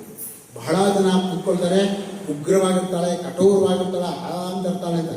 ಆ ಕಠೋರತೆ ಯಾರು ಕೆಟ್ಟವರೋ ಅವ್ರಿಗೆ ಕಾಣೋದು, ಕೆಟ್ಟವರಿಗೆ ಕೆಟ್ಟವಳಾಗಿ ಕಾಣ್ತಾಳೆ, ಸತ್ಪುರುಷರಿಗೆ ಜಗನ್ಮಾತೆಯಾಗಿ ಕಾಣ್ತಾಳೆ. ಅದೇ ಭಗವಂತ. ಹಾಗೆ ಜಗನ್ಮಾತೆಯಾಗಿ ಜಗಜ್ಜನನಿಯಾಗಿ ಚಂಡಿಕಾದೇವಿಯಾಗಿ ಅವತಾರ ಮಾಡಿದರು. ಅವತಾರ ಮಾಡಿ ಜೋರಾಗಿ ಗರ್ಜನೆ ಮಾಡಿದ್ಲು. ಗರ್ಜನೆ ಮಾಡಿದ ಕೂಡಲೇ ಇಡೀ ಪ್ರಪಂಚವೇ ನಲುಗೋಯ್ತು. ಆ ಮಹಾ ದೇವಿಗೆ, ಜಗನ್ಮಾತೆಗೆ ಆ ವಾಹನವಾಗಿ ಸಿಂಹ ಬಂತು. ಆ ಸಿಂಹದ ಮೇಲೆ ಕೂತ್ಕೊಂಡು ಗರ್ಜನೆ ಮಾಡಿದ್ರು. ಆ ಒಂದು ಶಬ್ದದಿಂದ, ಗರ್ಜನೆಯ ಶಬ್ದದಿಂದ ಇಡೀ ಭೂಮಂಡಲ, ಎಲ್ಲ ಭೂಮಂಡಲ ಒಂದೇ ಅಲ್ಲ, 3 ಲೋಕವೂ ನಡುಗ್ತಾ ಇದೆ. ಕೇಳಿದ ಇದನ್ನ ಮಹಿಷಾಸುರ, ದುಷ್ಟ ಮಹಿಷಾಸುರ ಕಸ ಕೇಳಿದ್ರು. ಯಾರು ಹೀಗೆ ಗರ್ಜನೆ ಮಾಡ್ತಾ ಇರೋದು? ನಾನು ಗರ್ಜನೆ ಮಾಡೋಕ್ಕಿಂತ ಜೋರ ಗರ್ಜನೆ ಮಾಡ್ತಾ ಇದ್ದಾನ, ಯಾರಿಗಳು ಅಂತ ಹೇಳ್ಬಿಟ್ಟು ಅವನು ಮತ್ತೆ ಆ ಮಹಿಷಾಸುರ ತನ್ನ ಸೇನೆಯೊಡನೆ ಅವಳನ್ನ ಮರ್ದಿಸ್ಬೇಕು, ಅವಳನ್ನ ಎದುರಿಸ್ಬೇಕು, ಅವಳನ್ನ ವಧೆ ಮಾಡಬೇಕು ಅಂತೇಳಿ ಜಗಜ್ಜನಿ ಮೇಲೆ ಯುದ್ಧಕ್ಕೆ ಬರ್ತಾನೆ ಮಹಿಷಾಸುರ. ಆ ಮಹಿಷಾಸುರ ಅಂದರೆ ಮಹಿಷ ಅಂತ ಹೇಳಿದ್ರೆ ಎಮ್ಮೆ ಅಂತ ಅರ್ಥ. ಮಹಿಷ ಅಂದರೆ ಸಂಸ್ಕೃತ ಏನಂತ? ಎಮ್ಮೆ. ಮಹಿಷಾಸುರ ಹಾಗೆ ಎಮ್ಮೆ ಹಾಗೆ ಮುಂದೆ ಹಿಂದೆ ನೋಡಿದ್ರೆ ನುಗ್ಗಿ ಬರ್ತಾ ಇದ್ದಾನೆ ಅಹಂಕಾರದಿಂದ ಅಂತ. ನುಗ್ಗಿ ಬರ್ತಾ ಇದ್ದಾನೆ. ನುಗ್ಗಿ ಬಂದ. ಆ ಮಹಿಷಾಸುರ ಬಂದ್ರೆ ಆ ಜಗಜ್ಜನಿ ನೋಡ್ತಾ ಇದ್ದಾಳೆ. ಬಾ ಮಾಡ್ತೀನಿ ನಿನಗೆ ಇವತ್ತಿದೆ ಅಂತ. ಅವನು ಬರ್ತಾನೆ. ಆ ಮಹಾಮಾತೆ ಜಗನ್ಮಾತೆ ಮೇಲೆ ಬಾಣಗಳನ್ನು ಹೊಡಿತಾನೆ. ಅವನ ಸೇನೆಗಳೆಲ್ಲ ಬರುತ್ತೆ, ಚಿಕ್ಷು ಇತ್ಯಾದಿ ಮಹಾ ಸೇನಾನಿಗಳೆಲ್ಲ ಬಂದು ಯುದ್ಧ ಮಾಡ್ತಾರೆ. ಎಲ್ಲರೂ ಬಾಣಗಳನ್ನು ಹೊಡಿತಾರೆ. ಇವಳಿಗೆ ಜಗನ್ಮಾತೆಗೆ ಸಹಸ್ರಬಾಹು, ಎಲ್ಲ ಆಯುಧಗಳು ಇದೆ. ಎಲ್ಲ ಅವರ ಆಯುಧಗಳನ್ನೆಲ್ಲ ಅಷ್ಟನ್ನು ಕೂಡ ಕತ್ತರಿಸಾಕಿದ್ರು. ಹುಂಕಾರಾದಿಗಳಿಂದ ಅಷ್ಟನ್ನು ಕೂಡ ಸುಟ್ಟಾಗಿತ್ತು. ಓಂ ಅಂತ ಹೇಳಿದ ಒಂದೊಂದು ಶಬ್ದ ಪ್ರಯೋಗದಿಂದ, ಹುಂಕಾರಾದಿಗಳಿಂದ ಎಲ್ಲ ಅವರ ಆಯುಧಗಳನ್ನೆಲ್ಲ ಸುಟ್ಟಾಕಿದ್ರು. ಅಷ್ಟನ್ನು ಸುಟ್ಟಾಕಿದ್ರು. ಆಮೇಲೆ ಮಹಿಷಾಸುರ ಒಬ್ಬನೇ ನುಗ್ಗಿ ಬಂದ. ಎಲ್ಲರೂ ಯಾವಾಗ ಹತರಾಗಿ ಹೋದ್ರು, ಅವರ ಸೇನಾನಿ ಎಲ್ಲ ಹತರಾಗಿ ಹೋದ್ರು, ಮಹಿಷಾಸುರ ಬಂದ ಒಬ್ಬನೇ. ನುಗ್ಗಿ ಬರ್ತಾ ಇದ್ದಾನೆ. ತ್ರಿಶೂಲ ಹೊಡಿತೀನಿ ಬಂದ. ತ್ರಿಶೂಲವು ತುಂಡಾಯಿತು, ಹೋಯಿತು. ಆಮೇಲೆ ಮಾಯಾರೂಪ ಅಂತ ಹೊಡ್ತಾನೆ. ಮಾಯಾರೂಪದಿಂದ ಒಂದ್ಸಾರಿ ಆನೆಯ ರೂಪ ತಗೊಂಡ. ಆನೆಯ ರೂಪದಿಂದ ತಗೊಂಡು ಗಜರೂಪದಿಂದ ಸಿಂಹವನ್ನ ಹಿಂದಿಡಿದ ಎಳೆಯ ಶುರು ಮಾಡಿದ. ಆನೆಯ ರೂಪದಿಂದ ಎಳೀತಾ ಇದ್ದಾನೆ. ಖಡ್ಗೇನ ನಿರಾಕ್ರಂತದ ಕತ್ತಿಯಿಂದ ಸ್ವಾಂಡನ ತುಂಡು ಮಾಡೋ ಹೊಡೆದು ಜಗಜ್ಜನಿ. ತಕ್ಷಣ ಬಿಡಲಿಲ್ಲ. ಮತ್ತೆ ಮಹಿಷಾಸುರ ಸ್ವರೂಪ, ಮಹಿಷಾಸುರನ ರೂಪ ತಗೊಂಡ. ಮಹಿಷಾಸುರ ತಗೊಂಡು ಕುಡಿತಾ ಇದ್ದಾನೆ, ಜೋರಾಗಿ ಗರ್ಜನೆ ಮಾಡ್ತಾ ಇದ್ದಾನೆ. ನಾನು ಗರ್ಜನೆ ಮಾಡ್ತೀನಿ ಅಂತ. ಆಗ ಭಗವತಿ ಜಗನ್ಮಾತೆ ಹೇಳ್ತಾ ಇದ್ದಾಳೆ, ಕುಡಿ ಎಷ್ಟೊತ್ತು ಕುಡಿತೀಯ ನೀನು? ಕುಡಿ. ಈಗ 1 ನಿಮಿಷ ಮಧುಪಾನ ಮಾಡಿ ಬರ್ತೇನೆ, ಅಮೃತಪಾನವನ್ನು ಮಾಡಿ ಬರ್ತೇನೆ. ಮಧು ಅಂತ ಹೇಳಿದ್ರೆ ಜೇನುತುಪ್ಪ ಅಂತ ಅರ್ಥ. ಆ ಜೇನುತುಪ್ಪ ಎಂಥ ಜೇನುತುಪ್ಪ? ಅಮೃತವಾದಂತಹ ಜೇನುತುಪ್ಪ. ಬಹಳ ಜನ ಬೇರೆ ರೀತಿ ಅರ್ಥ ಮಾಡ್ತಾರೆ. ಆ ರೀತಿಯಾದಂತಹ ಅರ್ಥ ಅಲ್ಲಿಂದ. ಮಧುಪಾನ ಅಂತ ಹೇಳಿದ್ರೆ, ಮಧು ಅಂತ ಹೇಳಿದ್ರೆ ಎಲ್ಲ ಔಷಧಿಗಳ ರಸವನ್ನು ಮಧು ಅಂತ ಹೇಳ್ತಾರೆ. ಸಮಸ್ತ ಹೇಗೆ ಆ ಜೇನುನೊಣ ಎಲ್ಲ ಹೂವುಗಳ ಮಕರಂದವನ್ನ ತಂದು ಮಧು ಒಳ್ಳೆ ಸಿಹಿಯಾದಂತಹ ಜೇನುತುಪ್ಪವನ್ನು ಮಾಡುತ್ತೋ, ಹಾಗೆ ಸಮಸ್ತ ಔಷಧಿಗಳ ರಸವಾದಂತಹ ಅದರ ಒಂದು ವಿಶೇಷವಾದಂತಹ ಶಕ್ತಿ ರೂಪವಾದಂತಹ ಆ ಒಂದು ಪಾನಕ್ಕೆ ಮಧು ಅಂತ ಹೆಸರು. ಆ ರೀತಿ ಮಧುಪಾನ ಮಾಡಿದ್ರು. ಈ ಮಧುಪಾನ ಮಾಡ್ತೀನಿ, ಆಮೇಲೆ ನೀನೇನು ಉಳಿತೀಯ, ಏನು ಮಾಡೋಕ್ಕಾಗಲ್ಲ ಅಂತೇಳಿ ಮಧುಪಾನವನ್ನು ಮಾಡಿ ಆಮೇಲೆ ಆ ಮಹಿಷಾಸುರನನ್ನ ನೆಗೆದು ಅವನ ಕಾಲನ್ನು ಆಕ್ರಮಣ ಮಾಡಿ ಹಿಡ್ಕೊಳ್ತಾಳೆ. ಅಂಥದ್ರಲ್ಲೂ ಅವನು ಅರ್ಧನಿಷ್ಕ್ರಾಂತ ಏವಾಸೆ, ಕಾಲಿನ ಕೆಳಗಿನ ಭಾಗ ಬಿಗಿದ ಹಿಡಿದ್ಬಿಟ್ಟಿಯಾಳೆ. ಏನು ಕೇಳಿದೆ? ಯಾರೋ ಜಗನ್ಮಾತೆ. ಆದರೆ ಅವನು ಕೊಟ್ಟಲ್ಲ, ಮತ್ತೆ ಹಿಂಗೆ ಹಿಂಗೆ ಬಂದ ಅರ್ಜುನ.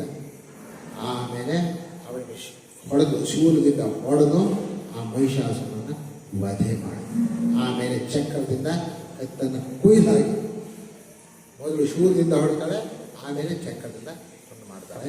ಮಹಿಷಾಸುರನ ವಧೆಯಾಗುತ್ತೆ. ಇಲ್ಲಿ ನಿಜವಾಗಿ ಮುಖ್ಯವಾಗಿ ನಮಗೆ ಮಹಿಷಾಸುರ ಅನ್ನುವಂತಹ ಯಾವ ಒಂದು ರೀತಿಯಾದಂತಹ ವಿವೇಕವೂ ಇಲ್ಲದೆ ಬರುವಂತಹ ಅಹಂಕಾರ ಅಥವಾ ಕೋಪ, ಅಹಂಕಾರದಿಂದ ಬರುವಂತಹ ಕೋಪ, ಕ್ರೋಧ ಇದೆಯಲ್ಲ, ಆ ಕ್ರೋಧ ದೋಷವನ್ನೇ ಮಹಿಷಾಸುರ ಅಂತ ಹೇಳಿರುವಂಥದ್ದು. ಅದೇ ರೀತಿಯಾಗಿ ಭಗವತಿಗೆ ಸಿಂಹ ವಾಹನವಾಗಿ ಬಂದಲ್ಲ, ಆ ಸಿಂಹ ಯಾರು ಗೊತ್ತಾ? ಧರ್ಮಸ್ವರೂಪನಾದಂಥವು. ಧರ್ಮವನ್ನೇ ಸಿಂಹ ಅಂತ ಹೇಳ್ತಾ ಇರೋದಲ್ಲಿ. ಸಿಂಹ ಅಂತ ಹೇಳಿದ್ರೆ ಸಿಂಹ ಯಾವುದೋ ಒಂದು ಪ್ರಾಣಿಯೋ ಅಥವಾ ಇರುತ್ತಲ್ಲ, ಧರ್ಮ ಚೆನ್ನಾಗಿ ಮಾಡಿದ್ರೆ ಅವರಲ್ಲಿ ಪರಾಕ್ರಮ ಇರುತ್ತದೆ. ಯಾರು ಒಳ್ಳೆಯವರೋ, ಯಾರು ಸತ್ಯವಂತರೋ ಅವ್ರಿಗೆ ಹೆದರಿಕೆ ಇರೋಲ್ಲ, ಅವರ ಪರಾಕ್ರಮಕ್ಕೆ ಯಾವುದೇ ರೀತಿಯಾದಂಥ ಅಡಚಣೆ ಇರೋಲ್ಲ. ಯಾರು ಸತ್ಯವಾಗಿರ್ತೀವಿ, ನೇರಾಗಿರ್ತೀವಿ, ಅವರಿಗೆ ಹೆದರಿಕೆ ಎಲ್ಲಿಂದ ಇರುತ್ತೆ? ಯಾವುದನ್ನು ಬೇಕಾದ್ರೂ ಡೈರೆಕ್ಟಾಗಿ ಹೇಳ್ತಾರೆ ಅವರು. ಯಾರು ಚೆನ್ನಾಗಿರ್ತಾರೆ, ಒಳ್ಳೆಯವರಾಗಿರ್ತಾರೆ, ಪ್ರಾಮಾಣಿಕವಾಗಿರ್ತಾರೆ, ಹೆದರಿಕೆ ಇರೋಲ್ಲ. ಆದ್ದರಿಂದ ಪ್ರಾಮಾಣಿಕವಾಗಿ ಧರ್ಮದಿಂದ ಇರುವಂಥದ್ದೇ ಇಲ್ಲಿ ಸಿಂಹ ಅಂತಕ್ಕಂಥದ್ದು. ಆ ಸಿಂಹ ಅನ್ನೋದು ಧರ್ಮ ಸ್ವರೂಪವಾಗಿರುವಂಥದ್ದು. ಆ ಧರ್ಮ ಸ್ವರೂಪವಾದಂಥ ಸಿಂಹವನ್ನು ವಾಹನ ಮಾಡ್ಕೊಂಡ್ಬಿಟ್ಟು ಭಗವತಿ ಜಗನ್ಮಾತೆ ಮಹಿಷಾಸುರ ಅನ್ನುವಂತಹ ಅಹಂಕಾರ, ಕೋಪ, ದಂಭ ಅದೆಲ್ಲ ಬರುತ್ತಲ್ಲ, ಅದನ್ನು ನಾಶ ಮಾಡಿದ್ರು. ಮಹಿಷಾಸುರನ ವಧೆಯಾಯಿತು. ಇದು ದ್ವಿತೀಯ ಚರಿತ್ರೆ, ಭಗವತಿಯ ಎರಡನೇ ಚರಿತ್ರೆ ಬರುವುದು. ಇಲ್ಲಿ ಭಗವತಿ ಯಾವಾಗ ಮಹಿಷಾಸುರನ ವಧೆ ಮಾಡ್ತಾಳೋ ಆಗ ದೇವತೆಗಳೆಲ್ಲ ಆ ಭಗವತಿಯನ್ನು ಸ್ತೋತ್ರ ಮಾಡ್ತಾರೆ. ಏನೋ ಬಹಳ ಚೆನ್ನಾಗಿದೆ ಸ್ತೋತ್ರ.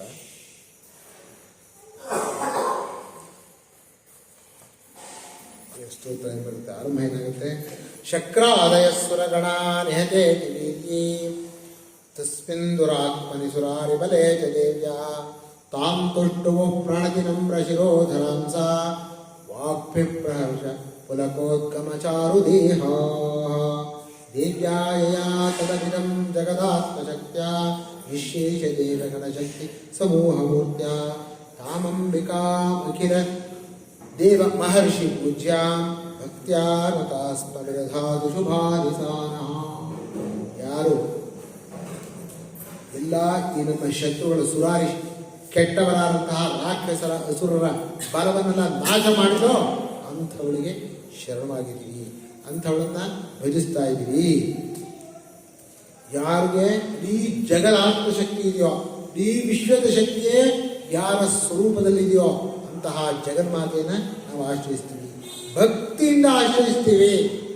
ಭಕ್ತಿ ಅನ್ನೋದಕ್ಕೆ ಅವಳನ್ನ ತಾಯಿ, ನಮ್ಮ ತಾಯಿ ಅನ್ನುವಂತಹ ಪ್ರೇಮದಿಂದ ಆ ಭಗವತಿಯನ್ನು, ಜಗನ್ಮಾತೆಯನ್ನು ನಾವು ಆರಾಧನೆ ಮಾಡ್ತೀವಿ ಅಂತ ಸ್ತೋತ್ರ ಮಾಡ್ತಾರೆ. ಕೊನೆಗೆ ಮೋಕ್ಷ, ಇದೊಂದು ವಿಶೇಷವಾದಂತಹ ಶ್ಲೋಕವನ್ನು ಹೇಳ್ತಾರೆ. ಯಾ ಮುಕ್ತಿ ಹೇತು ರವಿಚಿತ್ಯ ಮಹಾಭೃತಾತ್ಮಂ ಅಭ್ಯಸ್ಯಸಿ ನಿಯತಿ ಸ್ವೀಯತೆ ತತ್ವಸಾರೈ ಮೋಕ್ಷಾರ್ಥಿಭಿ ಮುನಿಭಿ ಅಸ್ತ ಸಮಸ್ತ ದೋಷೈ ವಿದ್ಯಾಸಿ ಸಾ ಭಗವತಿ ಪರಮಾಹಿ ದೇವಿ. ಎಲ್ಲ ವಿದ್ಯಾಸ್ವರೂಪಿಯೂ ಆಗಿದ್ದಾರೆ, ಸ್ವರೂಪಿಯೂ ಆಗಿದೆಯಾ.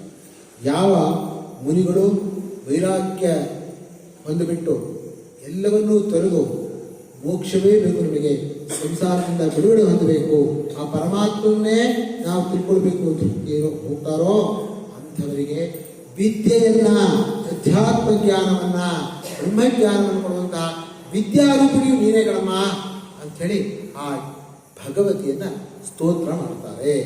ಹೀಗೆ ಅನೇಕ ವಿಧವಾಗಿ ಆ ಭಗವತಿಯನ್ನ ಸ್ತೋತ್ರ ಮಾಡ್ತಾರೆ.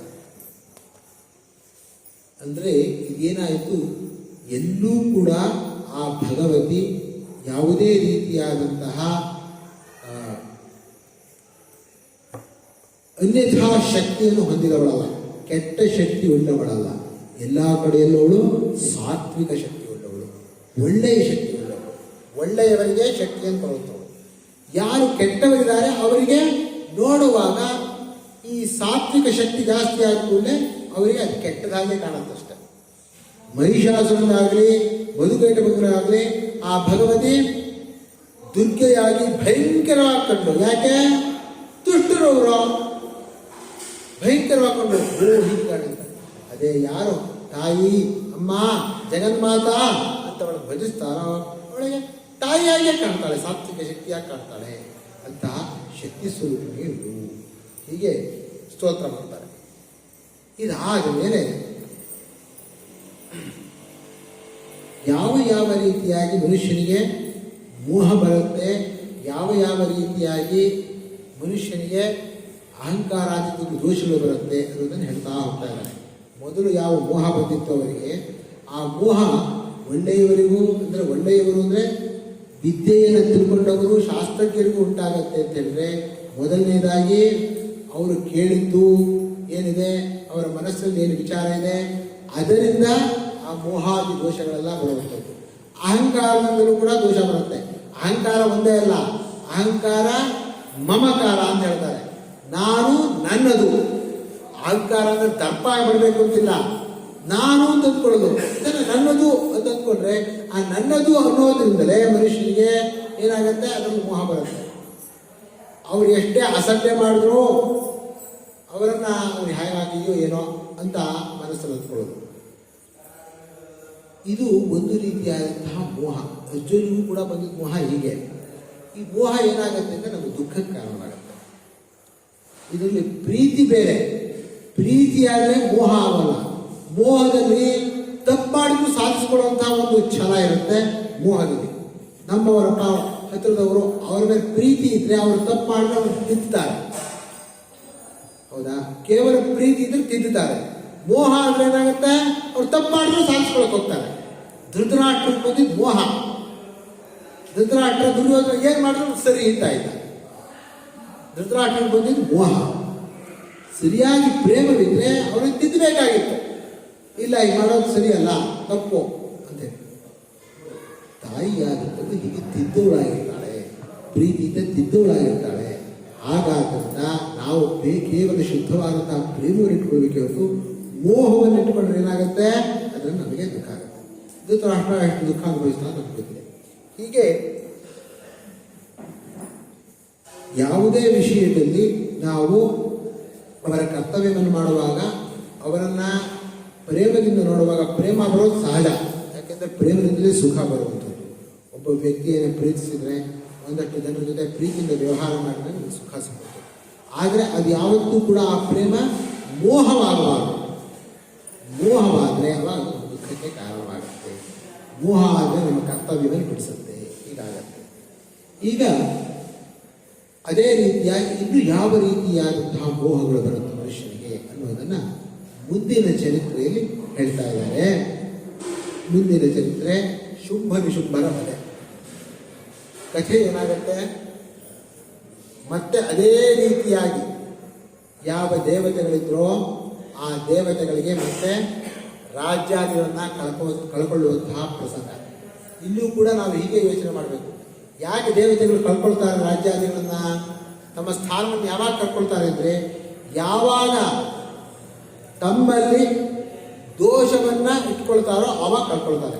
ಅಹಂಕಾರನೋ ಮಮಕಾರನೋ ಏನಾದರೂ ಇಟ್ಕೊಂಡ್ರೆ ಆಗ ಆ ದೋಷದಿಂದ ದೇವತೆಗಳು ಅಂದರೆ ಒಳ್ಳೆಯವರು ಕೂಡ ದುಃಖಕ್ಕೆ ಒಳಗಾಗ್ತಾರೆ. ಇದನ್ನು ನೋಡಿದ್ವಿ ಇಂದ ಕೃಷ್ಣಾವತಾರದ ಕಥೆಯಲ್ಲೆಲ್ಲ.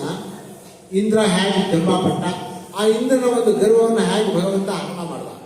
ಇಂದ್ರಾದಿಗಳಿಗೂ ಬರುತ್ತೆ ಅಂತಂದರೆ ಅದು ಎಷ್ಟು ಬಲವಾಗಿರಬೇಕು. ಆ ಮೋಹ, ಆ ರೀತಿಯಾದಂಥ ದೋಷಗಳು ಬರಬೇಕು. ಆದ್ದರಿಂದ ಆ ದೋಷಗಳನ್ನೆಲ್ಲ ಕಳ್ಕೊಳ್ಬೇಕು. ಅದಕ್ಕೋಸ್ಕರವಾಗಿ ಚರಿತ್ರೆಯನ್ನು ಓದಬೇಕು, ಭಗವತಿಯನ್ನು ಆರಾಧನೆ ಮಾಡಬೇಕು. ಜಗನ್ಮಾತೆಯ ಶಕ್ತಿಯಿಂದಲೇ ಸಾತ್ವಿಕ ಶಕ್ತಿ ವೃದ್ಧಿಯಾಗತ್ತೆ. ಆದ್ದರಿಂದ ಭಗವಂತನ ಅನುಗ್ರಹವಾಗಿ ನಮ್ಮ ದೋಷಗಳೆಲ್ಲ ಹೋಗುತ್ತೆ. ಆದ್ದರಿಂದಲೇ ಜಗನ್ಮಾತೆಯನ್ನು ಆರಾಧನೆ ಮಾಡಬೇಕು. ಈಗ ಶುಂಭ ನಿಶುಂಭರ ಒಂದು ಧಾಳೆಯಿಂದ, ಅವರಿಬ್ಬರು ಕೂಡ ಅಸುರರು, ಶುಂಭ ನಿಶುಂಭ ಇತ್ಯಾದಿ. ಇದರಲ್ಲಿ ಈ ಶುಂಭ ನಿಶುಂಭ ಅನ್ನೋದರಲ್ಲಿ ಎಲ್ಲ ಉಳಿದ ಎಲ್ಲ ದೋಷಗಳನ್ನು ಸೇರಿಸಿದ್ದಾರೆ. ಹಿಂದೆ ಅಹಂಕಾರ ಮೋಹ ಅನ್ನೋದನ್ನು ಹೇಳಿದ್ರು. ಮೊದಲನೇದ್ರೆ ಕೇಳಿದ್ರಿಂದ ಬಂದಂತಹ ಮನ ಅಂತ ಹೇಳಿದ್ರು. ಈಗ ಈ ಶುಂಭ ನಿಶುಂಭ ಅವ್ರ ಜೊತೆ ಮುಂದೆ ಚಂಡ ಮುಂಡ ಎಲ್ಲ ಬರ್ತಾರೆ. ರಕ್ತಬೀಜಾಸುರ ಅವರೆಲ್ಲರೂ ಬರ್ತಾರೆ. ಆ ಎಲ್ಲರೂ ಕೂಡ ಒಂದೊಂದು ದೋಷದ ಒಂದು ಮುಖಗಳಿಲ್ಲ. ಶುಂಭ ನಿಶುಂಭ ಇತ್ಯಾದಿ ಅಂತ. ಈ ಶುಂಭ ನಿಶುಂಭರು ಮುಖ್ಯವಾದಂಥವು. ಶುಂಭ ನಿಶುಂಭ ಅವಿವೇಕ ಜೊತೆಗೆ ಅವಿವೇಕದಿಂದ ಮಾಡುವಂತಹ ಒಂದು ದುರಹಂಕಾರದ ಪ್ರವೃತ್ತಿ, ಅದನ್ನು ನಿಶುಂಭ ಇಬ್ಬರು. ಇದೆರಡರಿಂದ ಎಲ್ಲ ರೀತಿಯಾದಂತಹ ಕೆಟ್ಟ ಕೆಲಸಗಳು ನಡೆಯುತ್ತೆ, ಎಲ್ಲ ರೀತಿಯಾದಂತಹ ಕೆಟ್ಟ ವ್ಯವಹಾರವು ನಡೆಯುತ್ತೆ. ಈ ಶುಂಭ ನಿಶುಂಭರು ರಾಕ್ಷಸರು ಏನು ಮಾಡಿದ್ರು? ದೇವತೆಗಳನ್ನೆಲ್ಲ ಸದೆ ಬಡಿದ್ರು. ಮತ್ತೆ ದೇವತೆಗಳಿಗೆ ಸ್ಥಾನದಿಂದ ಪ್ರಚ್ಯುತಿ, ಅವರು ಸ್ಥಾನ ಕಳ್ಕೊಂಡ್ರು. ಯಾವಾಗ ದೇವತೆಗಳು ಸ್ಥಾನವನ್ನು ಕಳ್ಕೊಂಡ್ರು ಮತ್ತೆ ಯಾರನ್ನಾದ್ರೂ ಶರಣ ಹೊಂದಬೇಕು. ಯಾರನ್ನು ಶರಣ ಹೊಂದೋದು? ಈ ಯೋಚನೆ ಮಾಡ್ತಾ ಇದ್ದಾರೆ. ಮೊದಲು ಹೋಗಿದ್ವಿ ಬ್ರಹ್ಮನ ಹತ್ರ, ಪರಮೇಶ್ವರನ ಹತ್ರ, ನಾರಾಯಣನ ಹತ್ರ. ಅಲ್ಲಿ ಹೋದಾಗ ನಮಗೆ ಪರಿಹಾರ ಎಲ್ಲಿ ಸಿಕ್ತು? ಜಗನ್ಮಾತೆಯಿಂದ ಪರಿಹಾರ ಸಿಕ್ಕಿತು ನಮಗೆ. ಸಾಕ್ಷಾತ್ ಜಗನ್ಮಾತೆ ಅವತಾರ ಮಾಡಿದ್ರು. ಜಗನ್ಮಾತೆಯ ಅವತಾರದಿಂದ ನಮಗೆ ಪರಿಹಾರ ಸಿಕ್ತು. ಆ ಜಗನ್ಮಾತೆ ಹಿಂದೆ ನಮಗೆ ಒಂದು ವರ ಕೊಟ್ಟಿದ್ದಾರೆ. ಏನು? ಯಾವಾಗ ನಿನಗೆ ದುಃಖ ಬರುತ್ತೆ, ಕಷ್ಟ ಬರುತ್ತೆ, ಅವಾಗೆಲ್ಲ ನಿಮ್ಮ ಕಷ್ಟವನ್ನ ದುಃಖವನ್ನ ನಾನು ಪರಿಹರಿಸ್ತೀನಿ, ನನ್ನ ನೆನೆಸ್ಕೊಳ್ರಿ ಅಂತೇಳಿ ವರ ಕೊಟ್ಟಿದ್ದಾರೆ. ಈಗ ಹಾಗಾದ್ರೆ ನಾವು ಆ ತಾಯಿಯನ್ನೇ ಶರಣಬೇಕು. ದೇವತೆಗಳಿಗೆ ಗೊತ್ತಾಯಿತು, ಓಹೋ ನಮ್ಮ ದುಃಖಗಳು ಕಷ್ಟಗಳೆಲ್ಲ ಪರಿಹಾರವಾಗಬೇಕಾದ್ರೆ ಏನಾಗಬೇಕು? ಆ ಜಗನ್ಮಾತೆಯನ್ನ, ಭಗವತಿಯನ್ನೇ ನಾವು ಶರಣು ಹೊಂದಬೇಕು ಅಂತ ಹೇಳಿಬಿಟ್ಟು ಆ ಜಗನ್ಮಾತೆಯನ್ನ ಸ್ತೋತ್ರ ಮಾಡ್ತಾ ಹೋಗ್ಬೇಕು. ಎಲ್ಲಿ? ಗಂಗಾ ನದಿ ಹತ್ರ ಸ್ತೋತ್ರ ಮಾಡ್ತಾ ಕೂತಿಯಾನೆ. ಹಾಗೆ ಜಗನ್ಮಾತೆಯನ್ನು ಸ್ತೋತ್ರ ಮಾಡ್ತಾ ಇರುವಾಗ ಗೌರಿ ಅದೇ ಒಂದು ದಾರಿಯಿಂದ ಹೋಗ್ತಾ ಇರುವಾಗ ಕೇಳ್ತಾ ಇದ್ದಾಳೆ, ಎಲ್ಲ ದೇವತೆಗಳೆಲ್ಲ ಸ್ತೋತ್ರ ಮಾಡ್ತಾ ಇದ್ದಾರೆ, ಇದೇನು ಬ್ರಹ್ಮನ್ ಸ್ತೋತ್ರ ಮಾಡ್ತಾ ಇಲ್ಲ, ಈಶ್ವರನ ಸ್ತೋತ್ರ ಮಾಡ್ತಾ ಇಲ್ಲ, ನಾರಾಯಣ ಸ್ತೋತ್ರ ಮಾಡ್ತಾ ಇಲ್ಲ, ಯಾರೋ ಸ್ತ್ರೀಯನ್ನ ಸ್ತೋತ್ರ ಮಾಡ್ತಾ ಇದ್ದಾರಲ್ಲ, ಯಾರು ಸ್ತೋತ್ರ ಮಾಡ್ತಾ ಇದ್ರು ನೀವು ಅಂತ ಕೇಳಿದ್ರು. ಯಾರೋ? ಗೌರಿ ದೇವಿ. ಕೇಳಿದ ಕೂಡಲೇ ದೇವತೆಗಳು ಸುಮ್ಮನಾಗಿತ್ತು, ಏನು ಹೇಳಿಲ್ಲ. ಆದರೆ ಗೌರಿ ದೇವಿಯ ಶರೀರದ ಒಳಗೆಯಿಂದ ಒಂದು ಶಕ್ತಿ ಹೊರಗೆ ಬಂತು. ಆ ಶಕ್ತಿ ಹೇಳ್ತಾ ಇದೆ, ನನ್ನನ್ನೇ ಸ್ತೋತ್ರ ಮಾಡ್ತಾ ಇರೋದು. ಶರೀರ ಕೋಶತಷ್ಟಾಸ್ಯಾಹ ಸಮುದ್ಭೂತ ಪ್ರವೀಕ್ಷಿವ. ಶರೀರ ಕೋಶದಿಂದ ಹೊರಗೆ ಬಂದಂತೆ. ಶರೀರ ಅನ್ನೋದು ಒಂದು ಕೋಶ ಆಗುತ್ತೆ. ಕೋಶ ಅಂತ ಹೇಳಿದ್ರೆ ಒಂದು ವಿಶೇಷವಾದಂತಹ ವಸ್ತುವನ್ನು ಇಡುವಂತಹ ಒಂದು ಸಂಗ್ರಹದ ಸ್ಥಾನ ಕೋಶ ಅಂತ ಹೇಳ್ತಾರೆ. ಹಾಗೆ ಖಡ್ಗವನ್ನು ಇಡೋಕ್ಕೆ ಆ ಒಂದು ಒರೆ ಅಂತ ಹೇಳ್ತಾರೆ, ಅದನ್ನ ಇಡೋಕ್ಕೆ ಒಂದು ವಿಶೇಷವಾದಂತಹ ಒಂದು ಸ್ಥಾನ ಮಾಡಿರ್ತಾರೆ, ಹಾಗೆ ಕೋಶ ಅಂತ ಹೇಳ್ತಾರೆ. ಈಗ ಶರೀರ ಅನ್ನೋದು ಕೂಡ ಒಂದು ಕೋಶ. ತೈತ್ರಿಯ ಉಪನಿಷತ್ತಲ್ಲಿ ಬರುತ್ತೆ ಪಂಚಕೋಶ, 5 ಕೋಶಗಳು. ಅದೇ ರೀತಿ ಕೋಶ, ಶರೀರ ಅನ್ನೋದು ಕೋಶ. ಆ ಶರೀರ ಕೋಶದಿಂದ ಹೊರಗೆ ಬಂದಂತಹ ಸ್ತ್ರೀ ಒಬ್ರು, ಶಕ್ತಿ ಒಬ್ರು ಹೇಳಿದ್ರು ಏನು ಅಂತ, ನನ್ನನ್ನೇ ಸ್ತೋತ್ರ ಮಾಡ್ತಾ ಇರೋದು. ಯಾರವಳು? ಕೌಶಿಕಿ ಅಂತ. ಯಾವಾಗ ಈ ಒಂದು ಕೋಶ, ಶರೀರ ಅನ್ನುವಂತಹ ಕೋಶದಿಂದ ಅವ್ರು ಹೊರಗೆ ಬಂದಲ್ಲ, ಅದಕ್ಕೆ ಅವಳಿಗೆ ಹೆಸರೇನಾಯ್ತು? ಕೌಶಿಕಿ ಅಂತ ಹೆಸರಾಯ್ತು. ಪ್ರತಿಯೊಬ್ಬರಲ್ಲೂ ಕೂಡ, ಪ್ರತಿಯೊಂದು ಸ್ತ್ರೀಯಲ್ಲೂ ಕೂಡ ಈ ರೀತಿಯಾದಂತಹ ವಿಶೇಷವಾದಂತಹ ಶಕ್ತಿ ಇದ್ದೇ ಇರುತ್ತೆ. ಅದನ್ನು ಜಾಗೃತಿಗೊಳಿಸ್ಬೇಕಷ್ಟೇ. ಅದನ್ನ ಆ ಭಗವತಿಯ ಅನುಗ್ರಹದಿಂದ, ಭಗವತಿಯ ಆರಾಧನೆಯಿಂದ ಅದನ್ನು ಜಾಗೃತಿಗೊಳಿಸ್ಬೇಕು. ಯಾಕೆಂದ್ರೆ ಇಡೀ ಪ್ರಪಂಚಕ್ಕೆ ಶಕ್ತಿ ಕೊಟ್ಟು ಪಾಲನೆ ಮಾಡುವಂತಹ ಶಕ್ತಿ ಇರೋದು ಸ್ತ್ರೀಗೆ, ತಾಯಿಗೆ ಇರೋದು ಶಕ್ತಿ ಅದು. ಇಲ್ಲಿ ಬಹಳ ಕಷ್ಟ, ಬೇರೆ ಯಾರಿಗೂ ಕೂಡ ಪಾಲನೆ ಮಾಡೋಕ್ಕಾಗಲ್ಲ. ಮಕ್ಕಳನ್ನು ಹುಟ್ಟಿಸಿ 9 ತಿಂಗಳು ಹೊತ್ತು ಆಮೇಲೆ ಹುಟ್ಟಿಸಿ ಪರಿಪಾಲನೆ ಮಾಡಿ ಅವ್ರು ಕಾಪಾಡಿ ಬೆಳೆಸಿ ಎಷ್ಟು ಕಷ್ಟಪಡ್ತಾಳೆ ತಾಯಿ. ಯಾರಿಗಾಗತ್ತೆ ಆ ಶಕ್ತಿ? ಭಗವಂತ ಕೊಟ್ಟಿರೋ ಶಕ್ತಿ ಆ ತಾಯಿಗೆ ಮಾತ್ರ. ಹಾಗಾದ್ರಿಂದ ಆ ಸ್ತ್ರೀ ಶಕ್ತಿ ಇದೆಯಲ್ಲ, ಆ ತಾಯಿ ಶಕ್ತಿ, ಅದಕ್ಕೆ ಎಲ್ಲ ರೀತಿಯಾದಂತಹ ಶಕ್ತಿಯನ್ನು ಕೊಡುವಂಥ ಸಾಮರ್ಥ್ಯ ಇರುವಂಥದ್ದು. ಸಾತ್ವಿಕವಾದ ಶಕ್ತಿ ಕೊಡುವಂತಹ ಸಾಮರ್ಥ್ಯ. ಇನ್ನು ದುಷ್ಟ ಶಕ್ತಿ ಅವರವರ ಪರಿಸರದಿಂದ ಬರುತ್ತೆ, ಅವರ ಸ್ವಾರ್ಥದಿಂದ ಬೆಳೆಯುತ್ತೆ, ಅದೆಲ್ಲ ಆಗುತ್ತೆ. ಆದರೆ ತಾಯಿಗೆ ಸಾತ್ವಿಕ ಶಕ್ತಿ ಕೊಡುವಂತಹ ಒಂದು ವಿಶೇಷವಾದಂತಹ ಒಂದು ಶಕ್ತಿ ಇದೆ. ಈಗ ಕೋಶದಿಂದ ಬಂದವಳು ಕೋಶಿಗೆ ಹೇಳಿದ್ದು ನನ್ನನ್ನು ಆರಾಧನೆ ಮಾಡ್ತಾರೆ ಅಂದರೆ ಅರ್ಥ ಏನಾಯಿತು? ಗೌರಿ ನಿನ್ನಲ್ಲೇ ಇದೆ ಶಕ್ತಿ, ನೀನೇ ಅವರ ಕಷ್ಟವನ್ನೆಲ್ಲ ಪರಿಹಾರ ಮಾಡಬೇಕು ಅಂತ ಹೇಳಿದಂತೆ ಆಯಿತು. ಯಾವಾಗ ಶರೀರ ಕೋಶದಿಂದ ಅವಳು ಬಂದೋ ಆವಾಗ ಪಾರ್ವತಿ ಕಪ್ಪಾಗಿ ಹೋದಂತೆ. ಪಾರ್ವತಿಯ ಶರೀರ ಏನಾಯಿತು? ಕಪ್ಪಾಗಿ ಹೋಯಿತು. ಆದ್ದರಿಂದ ಅವಳಿಗೆ ಕಾಳಿಕಾ ಅಂತ ಹೆಸರು ಬಂತು. ಏನು ಹೆಸರು ಬಂತು? ಕಾಳಿಕಾ. ಕೌಶಿಕಿನೂ ಪಾರ್ವತಿಯೇ ಶಕ್ತಿಯೇ, ಕಾಳಿಕಾನೂ ಅದೇ ಪಾರ್ವತಿಯೇ. ಕಾಳಿಕಾ ಅನ್ನುವಂಥ ಒಂದು ಹೆಸರು ಬಂತು. ಹಾಗೆ ಗೊತ್ತಾದ ಮೇಲೆ ಆ ಕಾಳಿಕಾ ಎಲ್ಲ ರೀತಿಯಾದಂತಹ ಆಯುಧಗಳನ್ನು ಇಟ್ಟುಕೊಂಡು ಅತ್ಯಂತ ಮನೋಹರ ರೂಪವಾಗಿ, ಸುಂದರ ಸ್ತ್ರೀಯ ರೂಪವಾಗಿ ಹಿಮಾಲಯದಲ್ಲಿ ಹೋಗಿ ಕೂತ್ಕೊಂಡು. ಯಾರು? ಕಾಳಿಕಾ. ಯಾರು ಗೌರಿಯಿಂದ ಇದ್ದೋ ಕಾಳಿಕಾ ಅಂತ ಕಪ್ಪಾಗಿದ್ರು ಕೂಡ ನೋಡಿ, ಕಪ್ಪಾದಂತಹ ಶರೀರ ಹೊತ್ಕೊಂಡಿದ್ರು, ಸುಂದರ ರೂಪವಾಗಿ ಹೋಗಿ ಕೂತ್ಕೊಂಡು. ಈ ಶುಂಭರ ಸೇನಾನಿಗಳ ಕುರಿತು ಚಂಡ ಮುಂಡ ಇದ್ರು. ಚಂಡ ರಾಕ್ಷಸ ಒಬ್ಬ, ಮುಂಡ ರಾಕ್ಷಸ. ಅವರು ಎಲ್ಲಿಂದ ಬರ್ತಾ ಇದ್ರು, ನೋಡಿದ್ರು. ಯಾರನ್ನ? ಕಾಳಿಕಾದೇವಿ ನೋಡಿದ್ರು. ಬಾಬಾ ಎಂಥ ತೇಜಸ್ಸು, ಎಂಥ ಸೌಂದರ್ಯ ಕಾಣ್ತಾ ಇದೆ ಅಂತ ಹೇಳಿದ್ರು. ಓಡ್ ಹೋಗಿ ಹೇಳಿದ್ರು ಶುಂಭ ನಿಶುಂಭ ಇಬ್ಬರಿಗೆ. ಏನೋ ಏನು ಮಹಾರಾಜ ನಿನಗೆ ಗೊತ್ತಿಲ್ವಾ? ಏನು ಊಹಾ, ನಿನ್ನ ಹತ್ರ ಎಲ್ಲದೂ ಇದೆ. ದೇವತೆಗಳ ಎಲ್ಲ ರೀತಿಯಾದಂತಹ ಆಭರಣಗಳಿವೆ, ದೇವತೆಗಳ ಎಲ್ಲ ರೀತಿಯಾದಂತಹ ವಿಶೇಷವಾದಂತಹ ವಸ್ತುಗಳೆಲ್ಲ ಇದೆ. ಪಾರಿಜಾತ ಇದೆ, ಸುಧರ್ಮ ಸಭೆ ನೃತ್ಯ, ಆಮೇಲೆ ಬೇರೆ ಬೇರೆ ಮಣಿಗಳಿದೆ, ಎಲ್ಲವೂ ಇದೆ. ಆದರೆ ಒಂದು ಮಾತ್ರ ಇಲ್ಲ. ಏನು? ಅಲ್ಲಿದ್ದಾಳೆ ಒಬ್ಬಳು ಹಿಮಾಲಯದಲ್ಲಿ, ಎಂಥ ಸ್ತ್ರೀ ಮಣಿ ಹಾಗಿದ್ದಾಳೆ, ಅದ್ಭುತವಾಗಿದ್ದಾಳೆ ಅವಳು ಅಂತೇಳಿ. ಅವಳಿದ್ದಾಳೆ ಅಂತ ಗೊತ್ತಿಲ್ಲ ನಿನಗೆ ಅಂತ ಹೇಳಿ, ನಿಜವಾಗಿ ನಿನ್ನನ್ನು ಸೇರಬೇಕಾದವಳು ಅಂತ ಹೇಳಿದರು. ಅಂದ ಕೂಡಲೇ ಅವರಿಬ್ಬರಿಗೂ ನಮಗೆ ಗೊತ್ತಿಲ್ಲದೆ ಒಂದು ವಿಶೇಷವಾದಂತಹ ಅನರ್ಘ್ಯ ರತ್ನಮಣಿ ಒಂದು ಅಲ್ಲಿದೆಯಾ ನೋಡಿ. ಯಾರು ಆ ಒಂದು ಆಸೆ ಅನ್ನುವಂತಹ ದೋಷದಿಂದ ಕೂಡ್ಕೊಂಡು ಅದನ್ನು ಪಡೆಯೋಕ್ಕೆ ಪ್ರಯತ್ನ ಪಡ್ತಾರಲ್ಲ ದುರಾಸೆಯಿಂದ, ಅಂಥವರಿಗೆ ಅದೇ ಆ ಜಗನ್ಮಾತೆ ಮೋಹದಿಂದ ಅತ್ಯಂತ ಸುಂದರ ಸ್ತ್ರೀಯಾಗಿ ನಮಗೆ ಬೇಕು ಅನ್ನೋ ರೀತಿಯಾಗಿ ತೋರ್ತಾ ಇದ್ದಾರೆ.